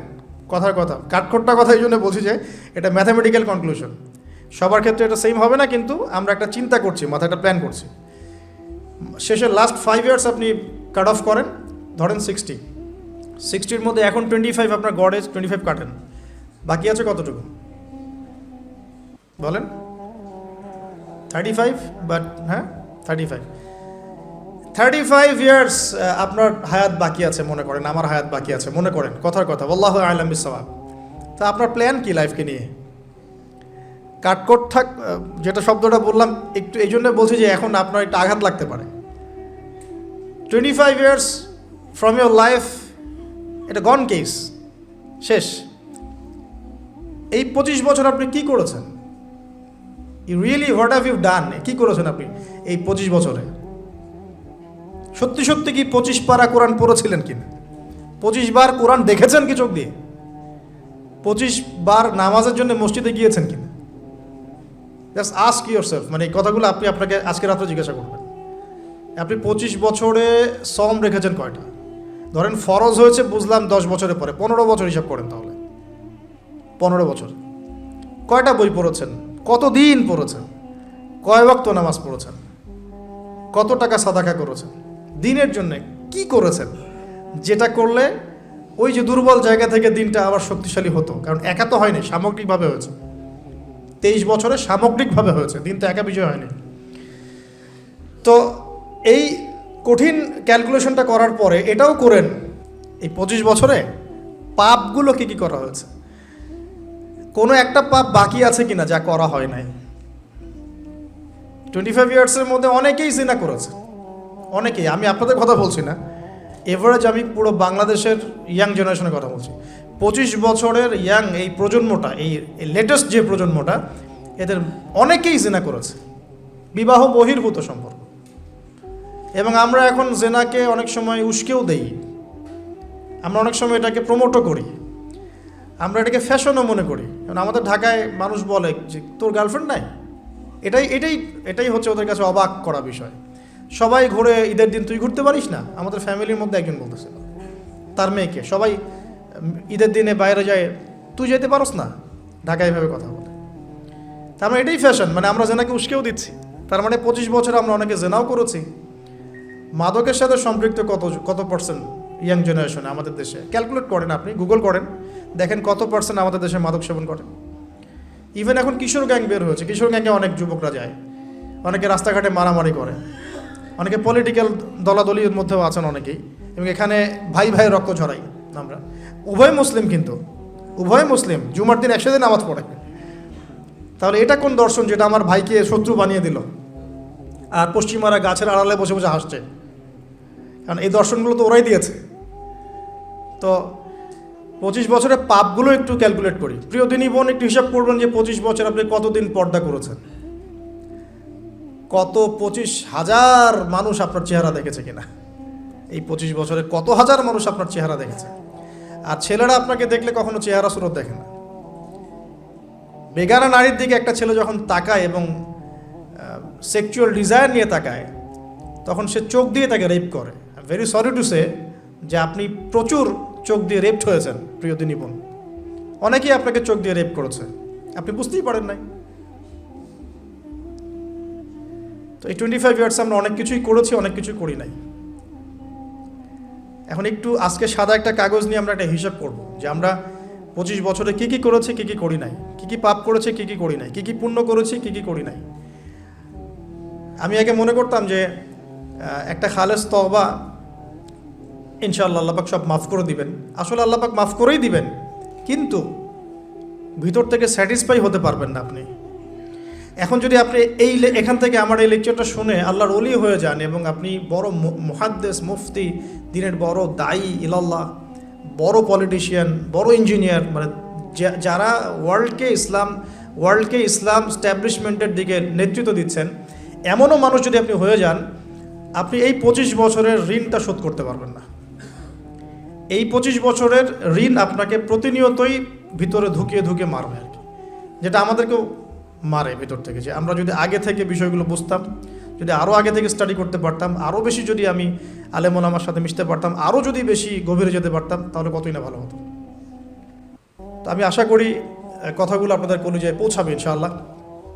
এখন লাইফের এটা সবচেয়ে ভাইটাল পার্ট, এই সম্পর্কে আমি জাস্ট 2টা হাদিস বলে আস্তে আস্তে কনক্লুশনের দিকে যাচ্ছি।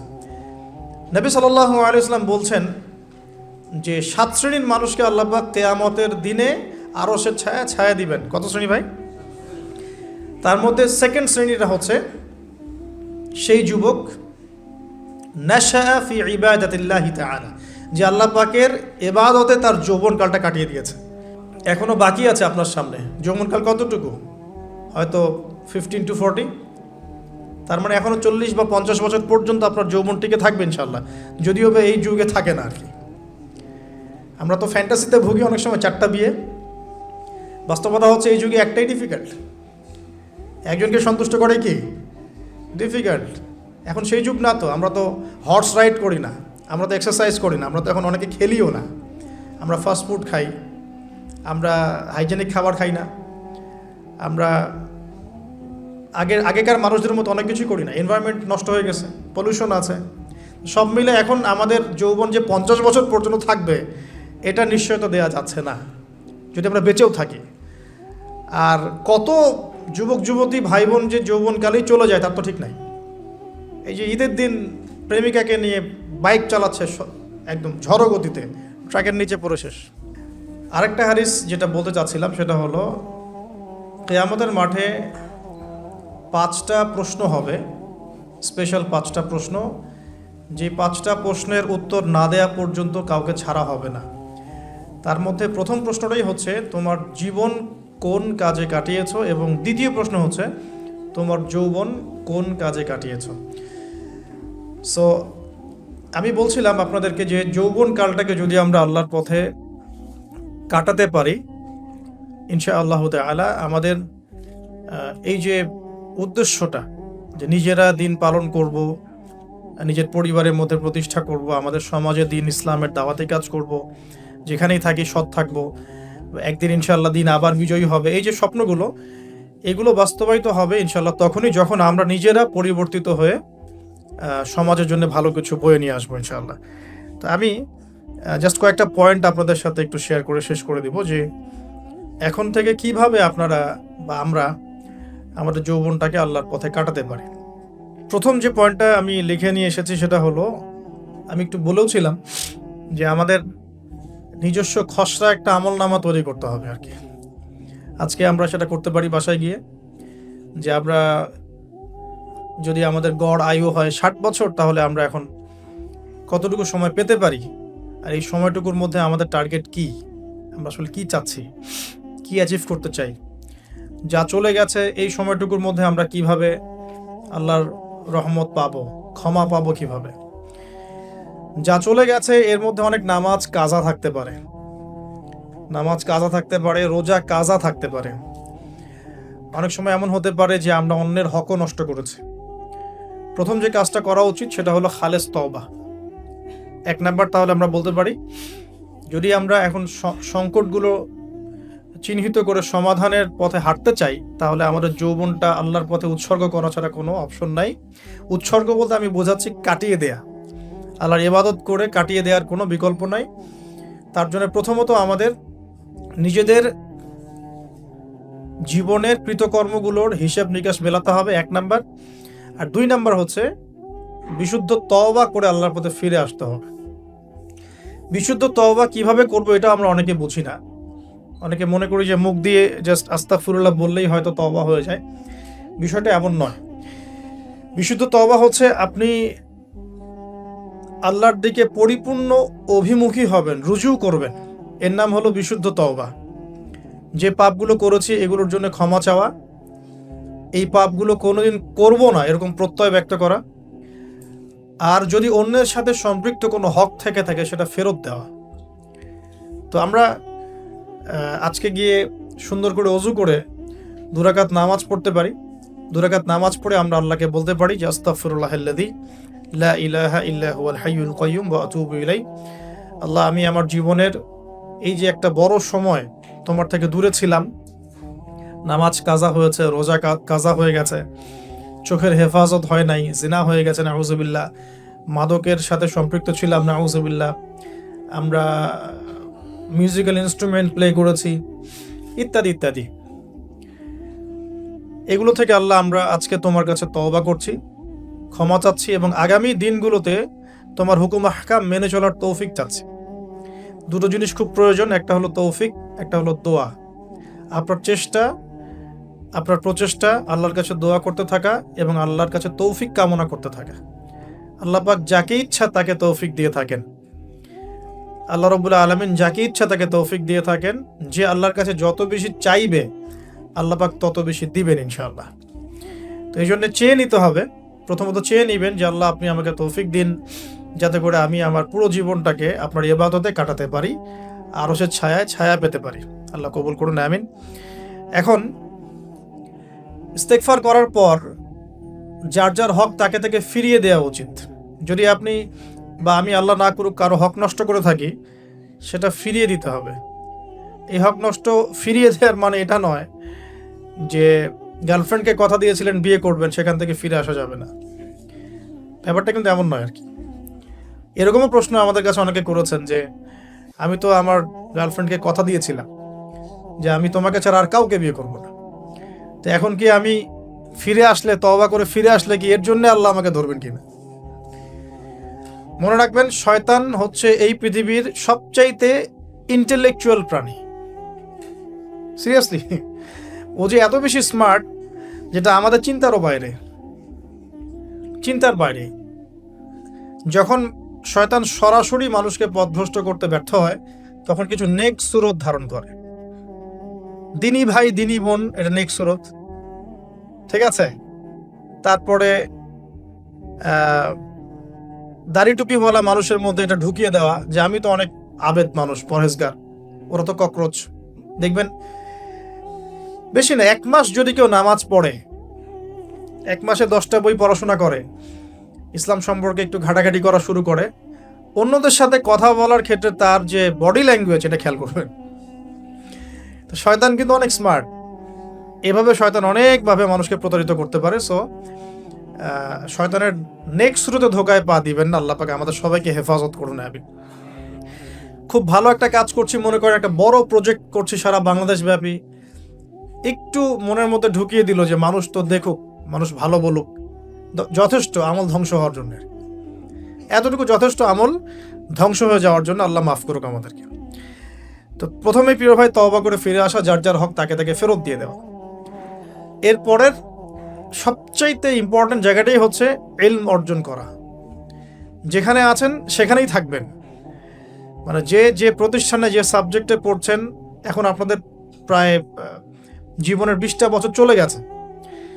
এখন সবার পক্ষে আবার ইউটার্ন করে জিরো থেকে স্টার্ট করা পসিবল না, এবং এটা বুদ্ধিমানের কাজও হবে না। ওই সেকশনে যারা আছেন তাদের সংখ্যা কিন্তু প্রচুর, যারা দিনই লাইনে পড়াশোনা করছেন, ঠিক আছে। আল্লাহ চাইলে তাদের মধ্য থেকেই ইনশাআল্লাহ এমন অনেক বড় বড় মুফতি, মুহাদ্দিস, ইমাম তৈরি হবেন যারা ধর্মীয় অঙ্গনে নেতৃত্ব দিবে ইনশাআল্লাহ। আর যদি দেখা যায় তারা তাদের দায়িত্ব পালন না করেন, তখন আল্লাহ পাক জেনারেল থেকে মানুষ উঠায় নিয়ে আসবেন। এটা আল্লাহ পাকের কৌশল, আল্লাহ পাক করতে পারেন। এখন আপনি কি করবেন? যেহেতু আপনারা 20-25 বছর পার করে আসছেন, যে সাবজেক্টে পড়ছেন কন্টিনিউ করতে থাকবেন। যদি এনভায়রনমেন্ট থাকে ফ্রি মিক্সিং এর, এখানে আপনি আপনার চোখকে হেফাজত করার চেষ্টা করবেন সর্বোচ্চ।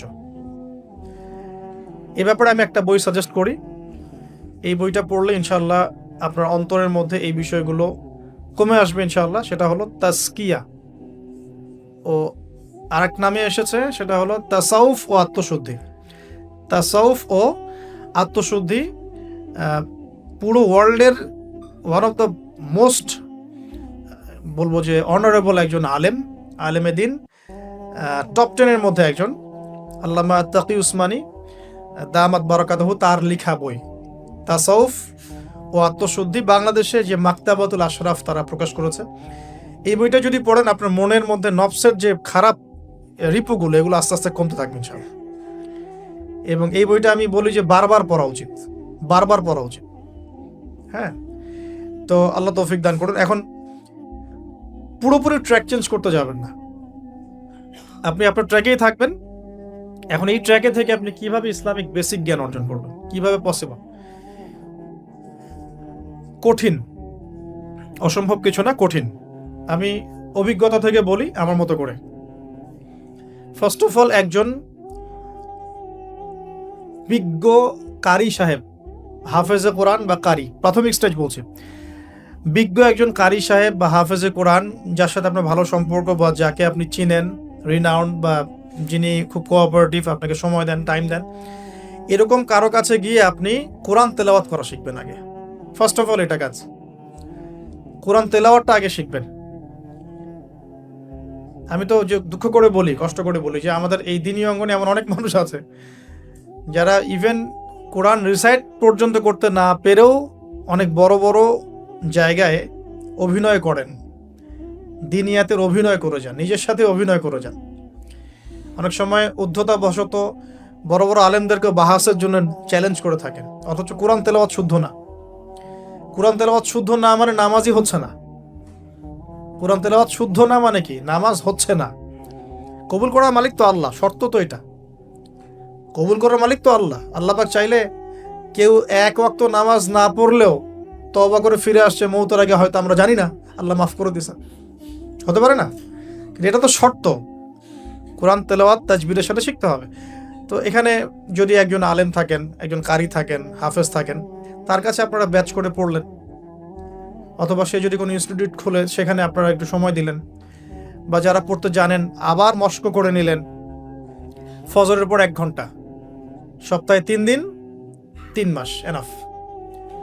ফজরের পর 1 ঘন্টা, সপ্তাহে 3 দিন, আপনার 2 থেকে 3 মাস যথেষ্ট। কোরআন তেলাওয়াত আপনি শিখে ফেলবেন ইনশাআল্লাহ। এটা প্রথম কাজ। এটা না করে পরের কাজগুলো আসলে পসিবল না। এগুলো সব জাতামাতা কাজ হয়ে থাকবে, এগুলো মানে পূর্ণতা পাবে না। প্রথম কাজটাই কোরআন তেলাওয়াত শেখা। এরপরে আপনার অনেকে তাবলিগ জামাতে সময় দেন, সময় দিবেন। অনেকে দেখা যায় যে বাসায় দিনই বই পুস্তক পড়েন, এগুলো পড়বেন, ঠিক আছে। অনেকে হাদিসের বইয়ের যে অনুবাদগুলো হয়েছে এগুলো পড়বেন, সমস্যা নেই। কিন্তু কোরআন তেলাওয়াত অবশ্যই শিখবেন। তারপরে আপনি যদি এখান থেকে বের হওয়ার পরে বা রানিং অবস্থাতেও যদি সময় বের করতে পারেন, তাহলে মাদ্রাসা অঙ্গনের কোনো আলেমের সোহবতে গিয়ে আপনি অ্যারাবিক ল্যাঙ্গুয়েজ এবং অ্যারাবিক গ্রামার শিখবেন। ওটা আপনার শেখার লেসন 2, কোরআনের পর এটা শেখার লেসন 2। অ্যারাবিক ব্যাকরণ, অ্যারাবিক গ্রামার এবং অ্যারাবিক ল্যাঙ্গুয়েজ ছাড়া কোরআনের তাফসীর, তরজমা এগুলো বোঝা যায় না। যে যাই বলুক, এটাই ফুল স্টপ কথা। তাফসীর আপনি তো বঙ্গানুবাদ দেখে অনেক কিছু বুঝতে পারেন ঠিকই। আল্লাহ পাক বলেছেন সুদ খেও না, জেনার ধার কাছে যেও না, এগুলো কমন মেসেজ, সেগুলো সবাই নিতে পারে। একজন অমুসলিম ভাইও ওইটা যদি বাংলা পড়তে পারে, সেও বুঝতে পারবে কি বলতে যাচ্ছেন আল্লাহ পাক। অ্যারাবিক ল্যাঙ্গুয়েজ, অ্যারাবিক গ্রামারের ভিতরে না ঢুকলে আপনি কোরআনের ভাষাটাকে ধরতে পারবেন না। আল্লাহ পাকের যে মানে ঐশী গ্রন্থের বালাগাত, এটা আপনি বুঝতে পারবেন না। তো এই জন্যে এটা তো সিম্পল এক্সাম্পল। আমরা যদি এখানকার ল্যাঙ্গুয়েজ কি বইগুলোর, ইংরেজি না বাংলা? ইংলিশ। মাশাআল্লাহ, ইংলিশ ল্যাঙ্গুয়েজ যদি না জানতাম, আমি কি এখানে পরীক্ষা অ্যাটেন্ড করতে পারতাম? আমি তো ওই টপিকটাই বুঝবো না, কোন টপিক আলোচনা হচ্ছে, স্যার কি পড়াচ্ছেন। আমার তো ইংরেজি গ্রামারের এবং ইংরেজি ল্যাঙ্গুয়েজটিক আমার কোনো দক্ষতা নাই। তাহলে আমি কিভাবে ওই চ্যাপ্টার 1, চ্যাপ্টার 2, চ্যাপ্টার 3, এই টপিক ওই টপিক কেমন করে বুঝতে পারি? সিমিলার এখানে কোরআনের ক্ষেত্রে যদি আপনি ল্যাঙ্গুয়েজগুলো না জানেন এবং গ্রামারটা না বোঝেন, তাহলে কোন সূরার ভিতরে কি গভীর মর্ম, এগুলো আপনি ধরতে পারবেন। ভাষা একটা অর্থ বুঝতে পারবেন। ভাষা অর্থ পরীক্ষায় পাশ করাতে পারে, কিন্তু A+, গোল্ডেন A+ আনতে পারে না। আশা করি আপনি বুঝতে পারছেন যে আমি কি বলতে যাচ্ছি। তো এটার জন্যে এখন এক্সাম্পল বোঝে নেন। এই যে এখানে ইংরেজি ল্যাঙ্গুয়েজ পড়ছেন, ওই ল্যাঙ্গুয়েজের উপরে বেস করে আপনি বইগুলো শেষ করছেন, এটা কি ওস্তাদ ছাড়া করছেন, ওস্তাদ সহ করছেন? টিচার লাগে না? সেম জিনিস। কোরআনের ভাষা শিখতে হলেও, গ্রামার শিখতে হলেও এরকম কিছু ওলামায়ে কেরাম আপনাকে খুঁজে বের করতে হবে। এখন ওলামায়ে কেরামরা কিন্তু অনেক ব্যস্ত, অনেকের অনেক কাজ থাকে, অনেকের মাদ্রাসা থাকে, অনেকের দিনী খেদমত থাকে। এর মধ্যেও আল্লাহর কাছে দোয়া করতে থাকেন, ইনশাল্লাহ আপনাকে আপনার ওস্তাদ আল্লাহ পাঠিয়ে দিবেন ইনশাল্লাহ। আল্লাহ পাক কাউকে ওস্তাদ ছাড়া রাখবেন না। ওস্তাদের কাছে আপনার বিহেভিয়ার কেমন হবে, এখন আপনি টিচারের সাথে যেমন বিহেভিয়ার রাখেন সেরকম। তিনি সবক দিবেন, আপনি সেটা বাসায় কভার করবেন, নতুন পড়া নিবেন, আবার পড়া দিবেন। এইভাবে আস্তে আস্তে 4-5টা ক্লাসিক্যাল অ্যারাবিক গ্রামারের বই যদি কভার করতে পারেন, ইনশাআল্লাহ আপনি কোরআনের এই যে আলহামদুলিল্লাহি রাব্বিল আলামিন পড়ছেন, অর্থটা নিজেই বুঝতে পারবেন। হ্যাঁ, যালিকাল কিতাব লা রাইবা ফি হুদাল লিল মুত্তাকিন পড়ছেন, আপনি নিজেই বুঝতে পারবেন যে আল্লাহ পাক কি বলছেন। এই যোগ্যতাটা অর্জন না করলে সত্যিকার অর্থে আমরা যে কোরআনিক সমাজ যেটা বলি আর কি বড় গলায়, এটা আসলে বাস্তবায়িত হবে না, তা আমার মত। আর এরপরে আপনি আরও উঁচু লেভেলে যদি পড়তে পারেন, যে পড়াশোনা শেষ, আপনার জব সেকশন নিশ্চিত, আপনার সময় আছে মাশাআল্লাহ, এখন এই সময়ের মধ্যে আপনি চাইলে হাদিসের যে কিতাবগুলো, হাদিসের বেসিক কিতাবগুলো মোতালা করতে পারেন, যে কাজটা আমি এখন করছি আর কি। হাদিসের বেসিক কিতাবগুলো আপনি মোতালা করতে পারেন। এটার জন্য অ্যারাবিক এবারত পড়ার যোগ্যতা অর্জন করতে হবে। এটা কি জিনিস? এটা হচ্ছে জবর জের পেশ ছাড়া আরবি পড়ার যোগ্যতা। এখন যে কোরআন তেলাওয়াতটা আপনি শিখবেন সেটা হচ্ছে জবর জের পেশ দেয়া কোরআন আপনি পড়বেন, তাই না? কিন্তু হাদিসের যে বইগুলো আছে এই বইগুলোর মধ্যে কিন্তু কোনো জবর জের পেশ দেয়া থাকে না। মৌলিক কিতাবের কথা বলছি, মৌলিক যে বইগুলো। অনেকে মনে করেন অনুবাদ করা বইগুলোই মনে হয় মূল বই। এগুলো হচ্ছে ওই বইগুলোর অনুবাদ, আংশিক অনুবাদ, পুরোপুরি অনুবাদ নয়। মূল বইগুলো পড়তে হলে এবারত পড়ার যোগ্যতা অর্জন করতে হবে। এটা level 3, Arabic grammar, Arabic language শেখার পর এই লেভেলে মানুষ যায়। তার একটু ধাপগুলো চিন্তা করতে থাকেন, কোন ধাপে গিয়ে কোন বইগুলো পড়তে হয়। আর অনেক সময় আমরা কি উদ্ধত আচরণটাই না করি হুজুরদের সাথে, আলেমদের সাথে, স্কলারদের সাথে। বিকজ আমাদের সামনে একটা চমৎকার প্ল্যাটফর্ম আছে ফেসবুক, তাই না? এখানে তো মানে রাত দিন, দিন আর রাত একে, রাতকে দিন বানানো যায়, দিনকে রাত বানানো যায়। হ্যাঁ, এখানে ওই যে আলোর প্রতিসরণের মতো হয় আর কি, সাইজ এতটুকু, বিম্ব হবে এত। তো আল্লাহ মাফ করুক আমাদেরকে। এখন হাদিসের মোতালা যদি করতে না পারেন, ওই পর্যায়ে যেতে না পারেন, তাহলে কি? তাহলে ওই হাদিসের মধ্যে যে কিতাবগুলো বাজারে অনুবাদ হয়েছে ওগুলো পড়তে হবে। যেমন অনুবাদ হয়েছে ফয়জুল কালাম। ফয়জুল কালাম একটা হাদিসের কিতাব, মাদ্রাসায় পড়ানো হয়। এর মধ্যে চমৎকার অনেকগুলো হাদিস আছে, প্রায় সম্ভবত 1000-এর বেশি হবে। এরপরে মোতালা করতে পারেন আপনি মিশকাতুল মাসাবিহ, এই বইটাও অনুবাদ হয়ে গেছে, এটাও ভালো কিতাব মাশাআল্লাহ। এরপরে আছে রিয়াদুস সালেহিন, এটাও একটা চমৎকার কিতাব। বুলুগুল মারাম মিন আদিল্লাতিল আহকাম, এটা একটা কিতাব আছে, এটাও মোতালা করতে পারেন হাদিসে। এরপরে আছে আপনার এখন যেটা বলছি, ইসলামিক ফাউন্ডেশন হয়েছে অনেক আগেই। এছাড়া বাংলা বাজার ঢাকায় যে ইসলামিক লাইব্রেরিগুলো, প্রকাশনা সংস্থাগুলো আছে, তারা মোটামুটি আবু দাউদ, তিরমিজি, নাসাই, ইবনে মাজা, কোনো প্রকাশনী বুখারী মুসলিমের কিছু ভার্সনও অনুবাদ করেছে। তবে এই উঁচু লেভেলের হাদিসের কিতাবগুলো শুরুতেই হাত দেওয়া যাবে না, এটা একটা মাথায় রাখবেন। শুরুতেই এই বড় বড় কিতাবগুলো হাত দেওয়া যাবে না। প্রথমে মানে আমরা তো আগে এসএসসি ইন্টার পাস করে এখানে আসছি না, নাকি আগে ডাইরেক্ট এখানে ভর্তি হয়েছে? একই বিষয়। ওরকম ফয়জুল কালামের মতো বইগুলো আগে পড়তো, ফয়জুল কালাম, আলফিয়াতুল হাদিস, রিয়াদুস সালেহিন, মিশকাত, এগুলো আগে পড়বেন। তারপরে গিয়ে যদি যোগ্যতা হয় ওই বইগুলো হাত দিবেন। তবে অনেক সময় দেখা যাবে একটা হাদিস বুঝতে পারছেন না, কোরআনের আয়াত বুঝতে পারছেন না, ওই অবস্থাতেই ওই হাদিস এবং ওই কোরআনের আয়াতকে রেখে দিবেন। এটাকে নিয়ে কোনো রকমের কনক্লুশনে চলে যাবেন না, আর ওইটাকে নিয়ে প্রচার করতে যাবেন না। বরং এগুলোকে একত্রিত করে সপ্তাহে একদিন আবার আলেমের কাছে চলে গেলেন, ওস্তাদ এগুলো বুঝি নাই, লাস্ট উইকে আমি এগুলো পড়েছি, এটা বুঝি নাই, এগুলো পড়াশোনা। এর পাশাপাশি আমি বলছি বিষয়ভিত্তিক ইতিহাসের বই চলে আসছে, ইসলামের ইতিহাসের বই চলে আসছে, তারপর সিরাতের অনেক বই বাজারে চলে আসছে, প্রায় 40-45টা বই পাওয়া যায় সিরাতের এখন বাংলাদেশে। তারপরে ফিকহের অনেক বই অনুবাদ হয়ে গেছে। এছাড়া আকিদার অনেক বই পাওয়া যায়। সবচেয়ে ভালো হয় যে আকিদা তাহাভিয়া বইটা পড়তে পারেন, এই বইটা পড়লে অনেক চমৎকার হবে। এর পাশাপাশি বরেণ্য ওলামায়ে কেরামদের বই পড়বেন। মানে বরেণ্য ওলামায়ে কেরাম কারা? যারা পুরো ইসলামিক বিশ্বে স্বীকৃত, যারা কোনো সাম্প্রদায়িকতা বিলং করেন না, যে আমি এই সম্প্রদায়ের মানুষ, আমি ওই সম্প্রদায়কে মুসলিম মনে করি না, এরকম না। যারা বরেণ্য, রিনাউন্ড ওলামায়ে কেরাম সারা ওয়ার্ল্ডে। এই যে বললাম আল্লামা তাকি উসমানী হাফিজাহুল্লাহ, একজন বরেণ্য আলেম, তার যে কোনো কিতাব চোখ বন্ধ করে পড়তে পারেন, কোনো সমস্যা নেই। বাংলাদেশে আব্দুল মালেক সাহেব হাফিজাহুল্লাহ, মার্কাজুদ দাওয়ার পরিচালক, একজন বরেণ্য আলেম। আশরাফ আলী থানভী রাহিমাহুল্লাহ একজন বরেণ্য আলেম। হানাফি কওমের ফিকহে এরকম অনেক বরেণ্য ওলামায়ে কেরাম আছেন। তারপরে আরবের মধ্যে এমন অনেক বরেণ্য আলেম আছেন, শেখ উসাইমিন, শেখ বিন বাজ, সলে আল ফাউজান, এরকম অনেক বড় বড় আলেম আছেন যারা রিনাউন্ড ওলামায়ে কেরাম। তাদের কিতাবগুলো আপনি পড়তে পারেন, কিন্তু যাদের মানে লেখা এবং গবেষণাগুলো ছাত্র পর্যায়ের, এগুলোকে আপনি প্রামাণ্য বই বানাবেন না। তো প্রামাণ্য বই পড়বেন আর আলেমের সাথে সম্পর্ক রাখবেন। দুটো যখন একসাথে থাকবে তখন আপনি কিছু আটকে গেলেও তার সাথে পরামর্শ করে একটা কনক্লুশন খুঁজে পাবেন।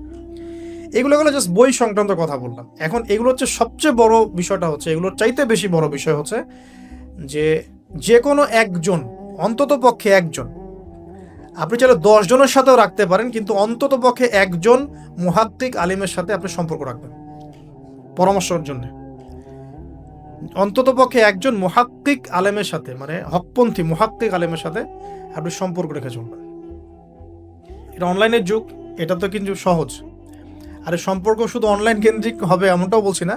তার সাথে সাক্ষাৎ করবেন, তার কাছে নসিহত নেবেন, তার কাছে গিয়ে কিছু পড়বেন, হ্যাঁ, তাকে দেখবেন তিনি কিভাবে আমল করেন, ব্যক্তি জীবনে তিনি কেমন, তিনি আপনাকে কি নসিহত করেন, তার সাথে মিশবেন। সহবত মানে কি? মানে আমরা কি শুধু টিচারদের মানে পড়াশোনাগুলোই ফলো করি না, টিচারকে দেখিও বটে। আমরা বস্তুবাদী এডুকেশনের ক্ষেত্রে হয়তো অত কেয়ার করি না, টিচার যেটা পড়াচ্ছেন ওটা জাস্ট টুকে নেই, পরীক্ষা পাস করলেই হইল। আমরা টেন্ডেন্সি এমন, কিন্তু ইসলামিক এডুকেশনটা কিন্তু এমন নয়। সাহাবায়ে কেরাম রাদিয়াল্লাহু আনহুম আজমাইন তারা এই আমাদের মতো কাগজের বই পুস্তক পড়ে ইসলাম শেখেন নাই।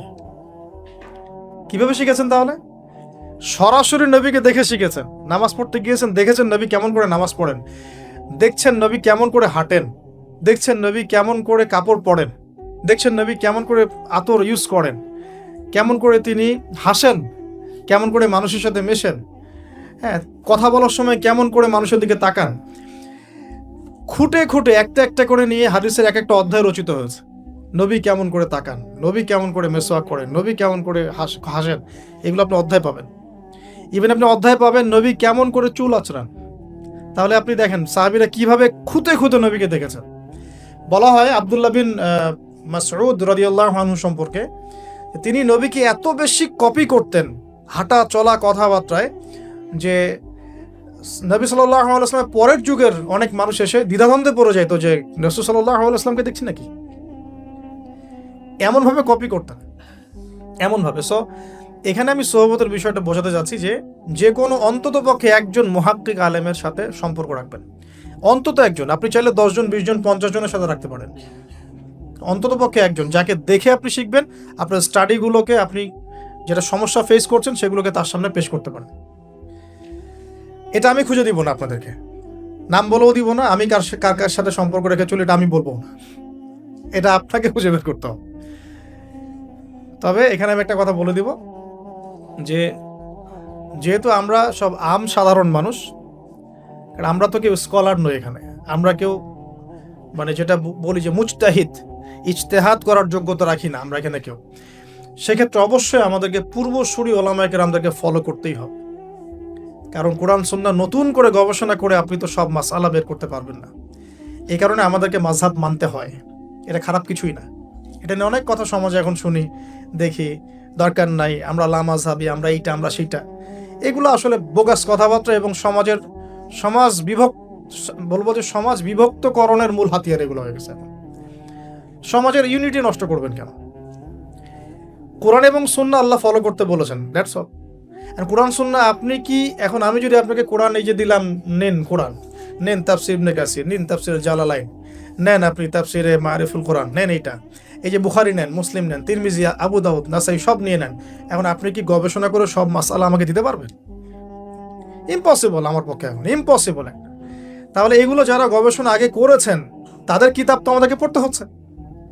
এটাই হলো তাদের মত নেয়া, তাদের মত অনুযায়ী পথ চলা। তো এই জিনিসগুলো নিয়ে যারা বাড়াবাড়ি করছে এটা খুবই দুঃখজনক। যে অবশ্যই কোরআন সুন্নাহকে ফলো করতে হলে আমাদেরকে হকপন্থী উলামায়ে কেরামের সোহবতে যেতেই হবে। তাদের বইপত্র, লেকচার, তাদের নসিহত, তাদের ফিকহের কিতাব, এগুলো আমাদের ঘাঁটতে হবে। আদারওয়াইজ আমরা সরাসরি কোরআন সুন্নাহর দাবি করলেও মানতে পারবো না। সরাসরি কোরআন সুন্নাহ মানিয়ে দাবি করলেও মানতে পারবো না, বিকজ আমি তো কোরআন সুন্নাহর সব জ্ঞান রাখি না। ক্রিপ্টোকারেন্সি হালাল না হারাম আমি যদি আপনাকে এখন প্রশ্ন থ্রো করে দিই, নেন সব বই দিয়ে দিলাম কোরআন সুন্নাহর, আপনি কি ঘেটে আমাকে অ্যান্সার দিতে পারবে? তাহলে এটা ঘাটবে কারা? যারা এটা ঘাটার যোগ্যতা রাখে। তারা ঘেটে যখন একটা প্যানেল করে একটা ফতোয়া যখন আসবে যে না এটাই, তখন আমরা সেটাকে ফলো করব। That's all. এই জিনিসটা রাসূল সাল্লাল্লাহু আলাইহি ওয়াসাল্লামের যুগেও ছিল, সাহাবীদের যুগেও ছিল, তাবেঈনদের যুগেও ছিল, এটা আস্তে আস্তে চলে আসছে এই পর্যন্ত। তো এখানে ক্লাসিক্যাল যে ইসলাম চলছে এখানে থাকলে আপনার বিভ্রান্ত হওয়ার কোনো চান্স নাই। কিন্তু এর আশপাশে ব্যাঙের ছাতার মতো অনেক মতাদর্শ এসেছে এখন, নতুন নতুন অনেক। এগুলোতে পা দিলে নেক্সট শুরুতে ধোকা খাবেন শয়তানের মতো। ওই যে বললাম শয়তান নেক্সট শুরুতে ধোকা দেয়, মনে হবে যে আমি তো সরাসরি কোরআন সুন্নাহ ফলো করি, আদতে আপনি কোরআন সুন্নাহই ফলো করছেন। আদতে আপনি কোরআন সুন্নাহর কিছুই ফলো করতে পারবেন না, ফলো করলেও আংশিক পারবেন, আংশিকটা পারবেন না। একটা মাসআলা মনে করেন, একটু বলেন এই জায়গায়, একটা মাসআলা মনে করেন এসেছে যে আমরা বর্তমান অর্থ ব্যবস্থায় আমরা কিভাবে আমাদের ব্যাংকিং সিস্টেমটা সাজাবো, ধরেন একটা মাসআলা এসেছে। এখন এই বিষয়ে যদি আমরা ইকোনমিক্সের উপর দক্ষ ওলামায়ে কেরামদের শরণাপন্ন না হই, আমরা কি অ্যান্সার নিতে পারবো? আমি কি পারবো উত্তর দিতে? আপনি কি পারবেন? যে কোরআন এবং সুন্নাহ গবেষণা করেছেন এবং যার কাছে অর্থনীতির জ্ঞান আছে, ওই রকম মুহাক্কিক কোনো আলেম আপনাকে বলতে পারবে এখন আমাদের কি করা দরকার। এই জিনিসটাই যদি আমরা বাংলাদেশের সংবিধান সম্পর্কে জানতে চাই, আমাদেরকে আইনজীবীর কাছে যেতে হবে। আমরা যদি রোগ নির্ণয় করতে চাই, ডক্টরের কাছে যেতে হবে। এখানকার ইঞ্জিনিয়ারিং যা পড়ানো হয় আমি কি সেটা বলতে পারবো? তাহলে আমাকে এখানকার স্যারের কাছে যেতে হবে, স্যার এখানকার বিষয়টা কি আমাকে একটু বুঝাই দেন। তখন তিনি তার জ্ঞান থেকে এবং তার জ্ঞানের সোর্স থেকে ঘেটে আমার জন্য কিছু সমাধান বের করে দিবেন, আমি তো সেটা ফলো করব। এই ফলো করা জিনিসটাকে যারা নেগেটিভলি উপস্থাপন করছেন, এটা ঠিক না। এটা একটা উদ্ধত আচরণ হচ্ছে, অহংকার হচ্ছে। এই ফিতনাগুলো থেকেও বেঁচে থাকতে হবে। এই জন্য আমি বললাম অন্তত একজন মুহাক্কিক আলেমকে ধরে বসে থাকবেন। এটা আমি কিন্তু পীর মুরিদি বোঝাচ্ছি না, ঠিক আছে? আমি বোঝাচ্ছি যে আপনি মানুষের সহবতে থাকবেন, পরামর্শ ভিত্তিক, যে কোনো একজন হকপন্থী আলেম। এখন এরপর কি? এরপরে আপনি পড়াশোনা চালিয়ে গেলেন, আলেম আপনার কাছে পরিচিত আছেন, আপনি টাচে আছেন, পড়াশোনা করছেন, কোরআন হাদিস মোতালা করছেন, মাশাআল্লাহ দ্বীনের জ্ঞান অর্জন করছেন। এখন আপনি আপনার সাধ্যমতো দাওয়াতি কাজ করবেন। যতটুকু দাওয়া আপনার দেওয়ার যোগ্যতা আপনি অর্জন করেছেন বা পারছেন, অতটুকু ছোট ছোট করে 5 মিনিট 10 মিনিট, একটা হাদিস 2টা হাদিস, এভাবে মানুষের মধ্যে ইসলামটাকে প্রচার করতে থাকেন ইনশাআল্লাহ। তবে যে বিষয়গুলো নিয়ে সমাজে ইখতিলাফ দ্বন্দ্ব দেখা যায়, এগুলো নিয়ে আপনি কথা বলতে চান, এগুলোর কোনো সমাধান নাই, মানে এগুলো কখনো শেষ হবে এমনটা মনে হচ্ছে না। ইলা ইয়াউমিল কিয়ামা, কিয়ামত পর্যন্ত এগুলো শেষ হবে এমনটা বোঝা যাচ্ছে না। তো এই জন্য আমরা এখানে আগুন আর উস্কে দেওয়ার দরকার নাই। আপনি আপনার কাছে যেটা ভালো লাগে ওই মানহাজ, ওই মাযহাবটা ফলো করতে থাকেন ইনশাআল্লাহ। সাহাবীদের যুগ থেকে এরকম ইখতিলাফ কিন্তু ছিল, তাই বলে কেউ কাউকে তারা এরকম তুই কাফের হয়ে গেছিস এরকম কখনো কথা কেউ বলে নাই, যেটা আমাদের পান থেকে চুন খসলে মানুষ বলে দেয়। এরকম জায়গায় যায় না, এটা তাসকিয়া নষ্ট হয়ে যাবে, আপনার মনের তাসকিয়া নষ্ট হয়ে যাবে। এরপরে আপনি বা আমি আমাদের কর্মক্ষেত্রটা সাজাবো। কিন্তু আমাদের এখন মাশাআল্লাহ পড়াশোনা হচ্ছে, আলেমদের সাথে আমরা সম্পর্ক রাখছি, কর্মক্ষেত্রটা আমরা সাজাবো। এখন আপনারা বের হয়ে যাবেন, জবে চলে যাবেন, মাশাআল্লাহ। এখানে কি, এখানে এমন একটা বিষয় খুঁজে নেওয়ার চেষ্টা করেন যে আপনার যাতে দুনিয়ার আর্নিংসটাও চলে আসে এবং পরকালেরও কাজ হয়। এক্সাম্পল দিচ্ছি আমি একটা, ধরেন যে আমার 4-5টা মাদ্রাসা আছে, কথার কথা মনে করেন, আমি বিভিন্ন মাদ্রাসায় পড়াই।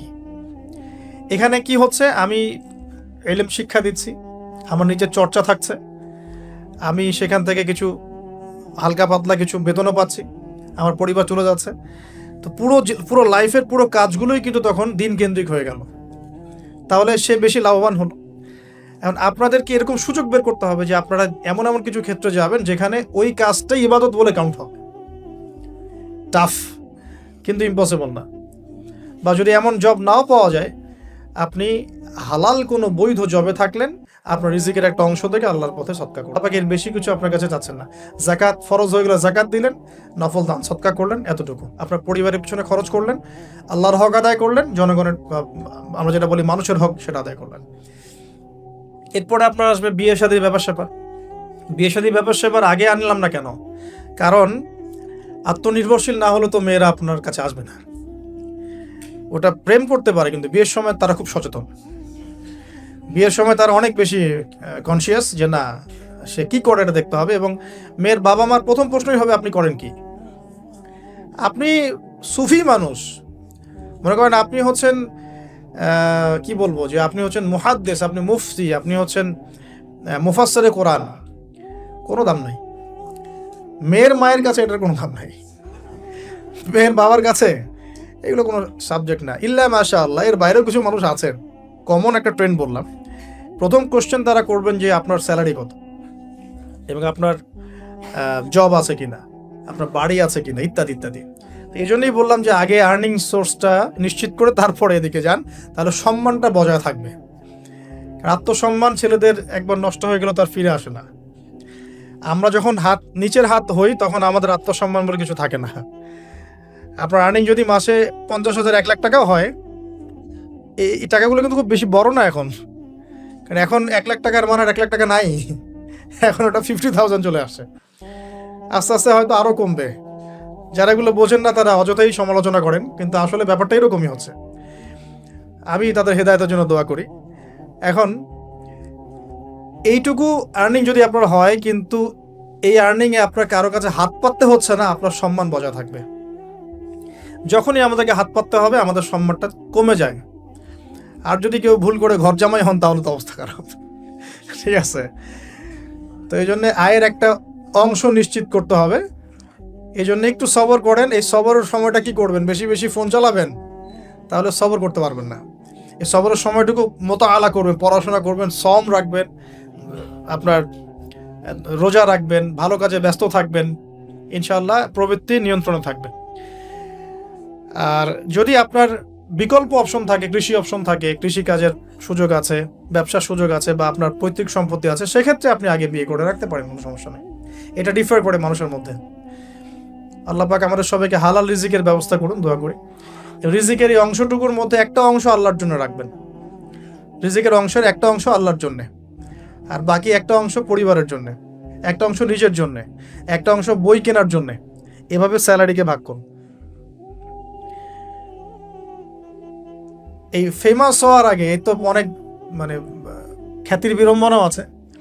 এর আগ পর্যন্ত আমি বই কেনার জন্য একটা একটা করে অংশ জমাতাম।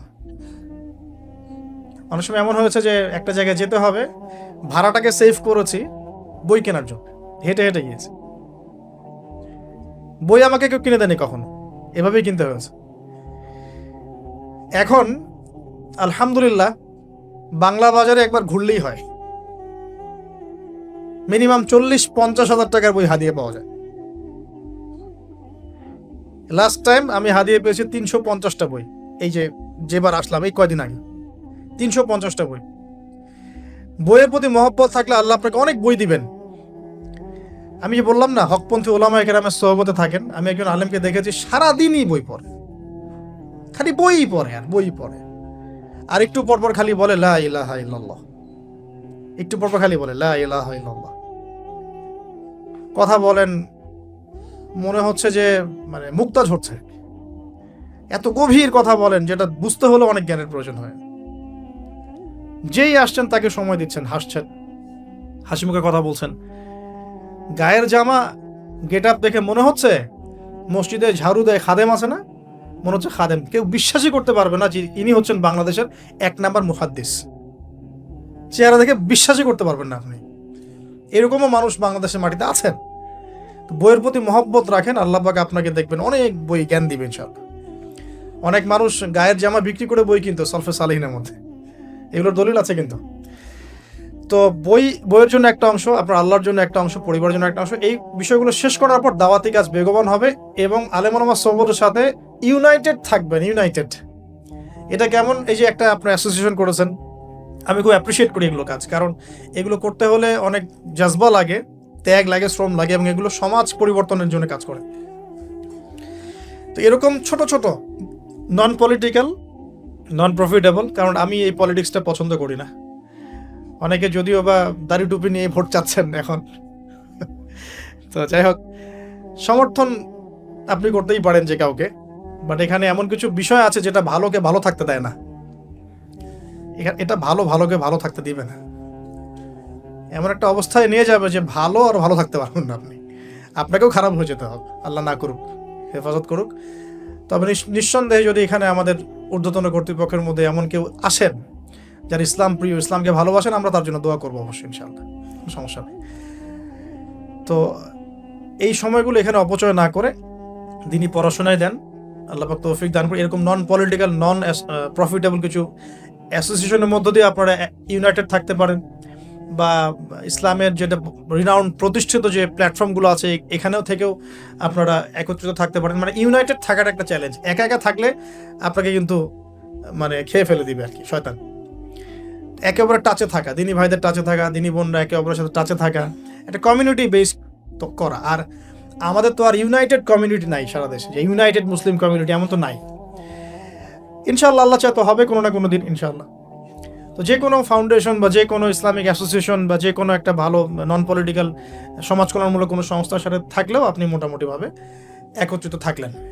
এভাবে দিনী দাওয়াতের মধ্য দিয়ে, ইলম চর্চার মধ্য দিয়ে, আলেম ওলামার সোহবতের মধ্য দিয়ে, আর বেশি বেশি পড়াশোনার মধ্য দিয়ে, এবং নিজের আমলকে গড়ার মধ্য দিয়ে, হালাল রিজিকের মধ্য দিয়ে, আদর্শ পরিবারের মধ্য দিয়ে পসিবল নবী সাল্লাল্লাহু আলাইহি ওয়াসাল্লাম যে 23 বছরের সমাজ বিপ্লবটা করেছেন সেটার কিঞ্চিত রূপ বাস্তবায়ন করা, কিঞ্চিত রূপ হলেও বাস্তবায়ন করা এখন পসিবল বলে আমি মনে করি। আল্লাহ পাক তৌফিক দান করুন। তবে পুরোপুরি কখন হবে ইনশাল্লাহ? যখন উপর থেকে এমন কোনো নেতা আসবেন যে হবেন মাহদি, যিনি সমস্ত ছোট ছোট প্রচেষ্টাগুলোকে ঐক্যবদ্ধ করবেন, তখন হবে আসল খেলা। খেলা হবে তখন, ঠিক আছে? তখন হবে কি আসল খেলা। তবে আমরা দোয়া করি আল্লাহ পাক এমন কোনো মানুষকে যেন নিয়ে আসে ইনশাআল্লাহ। এটাও হবেই, একদিন না একদিন কিন্তু হবেই, এটাই বাস্তবতা, কোরআন হাদিস এটাই বলছে। সে কে, কারা, কখন, কোথা থেকে আমরা এটা বলতে পারি না, জানি না। কিন্তু আপাতত আমরা এভাবেই চেষ্টা চালিয়ে যেতে থাকি। ব্যক্তিকেন্দ্রিক আত্মোন্নয়ন, পড়াশোনা করা, আদর্শ পরিবার, আপনার আলেম ওলামার সোহবত, হ্যাঁ, ভালো কাজের আদেশ, অসৎ কাজের নিষেধ, তারপরে হালাল বিয়ে করা, হারাম না, আদর্শ পরিবার গড়া, সন্তানদেরকে মানুষ করা, এটা একটা পয়েন্ট ছিল, সন্তানদেরকে মানুষ করা, এবং দিনী ভাইরা, দিনী বোনরা একে অপরের টাচে থাকা, সোশ্যাল ওয়ার্ক করতে থাকা ইনশাআল্লাহ তাআলা। এভাবে আমরা আগাতে থাকি, বাকি বিষয়গুলো আল্লাহ পাকের হাতে ছেড়ে দিই, আল্লাহ পাক দেখবেন ইনশাআল্লাহ।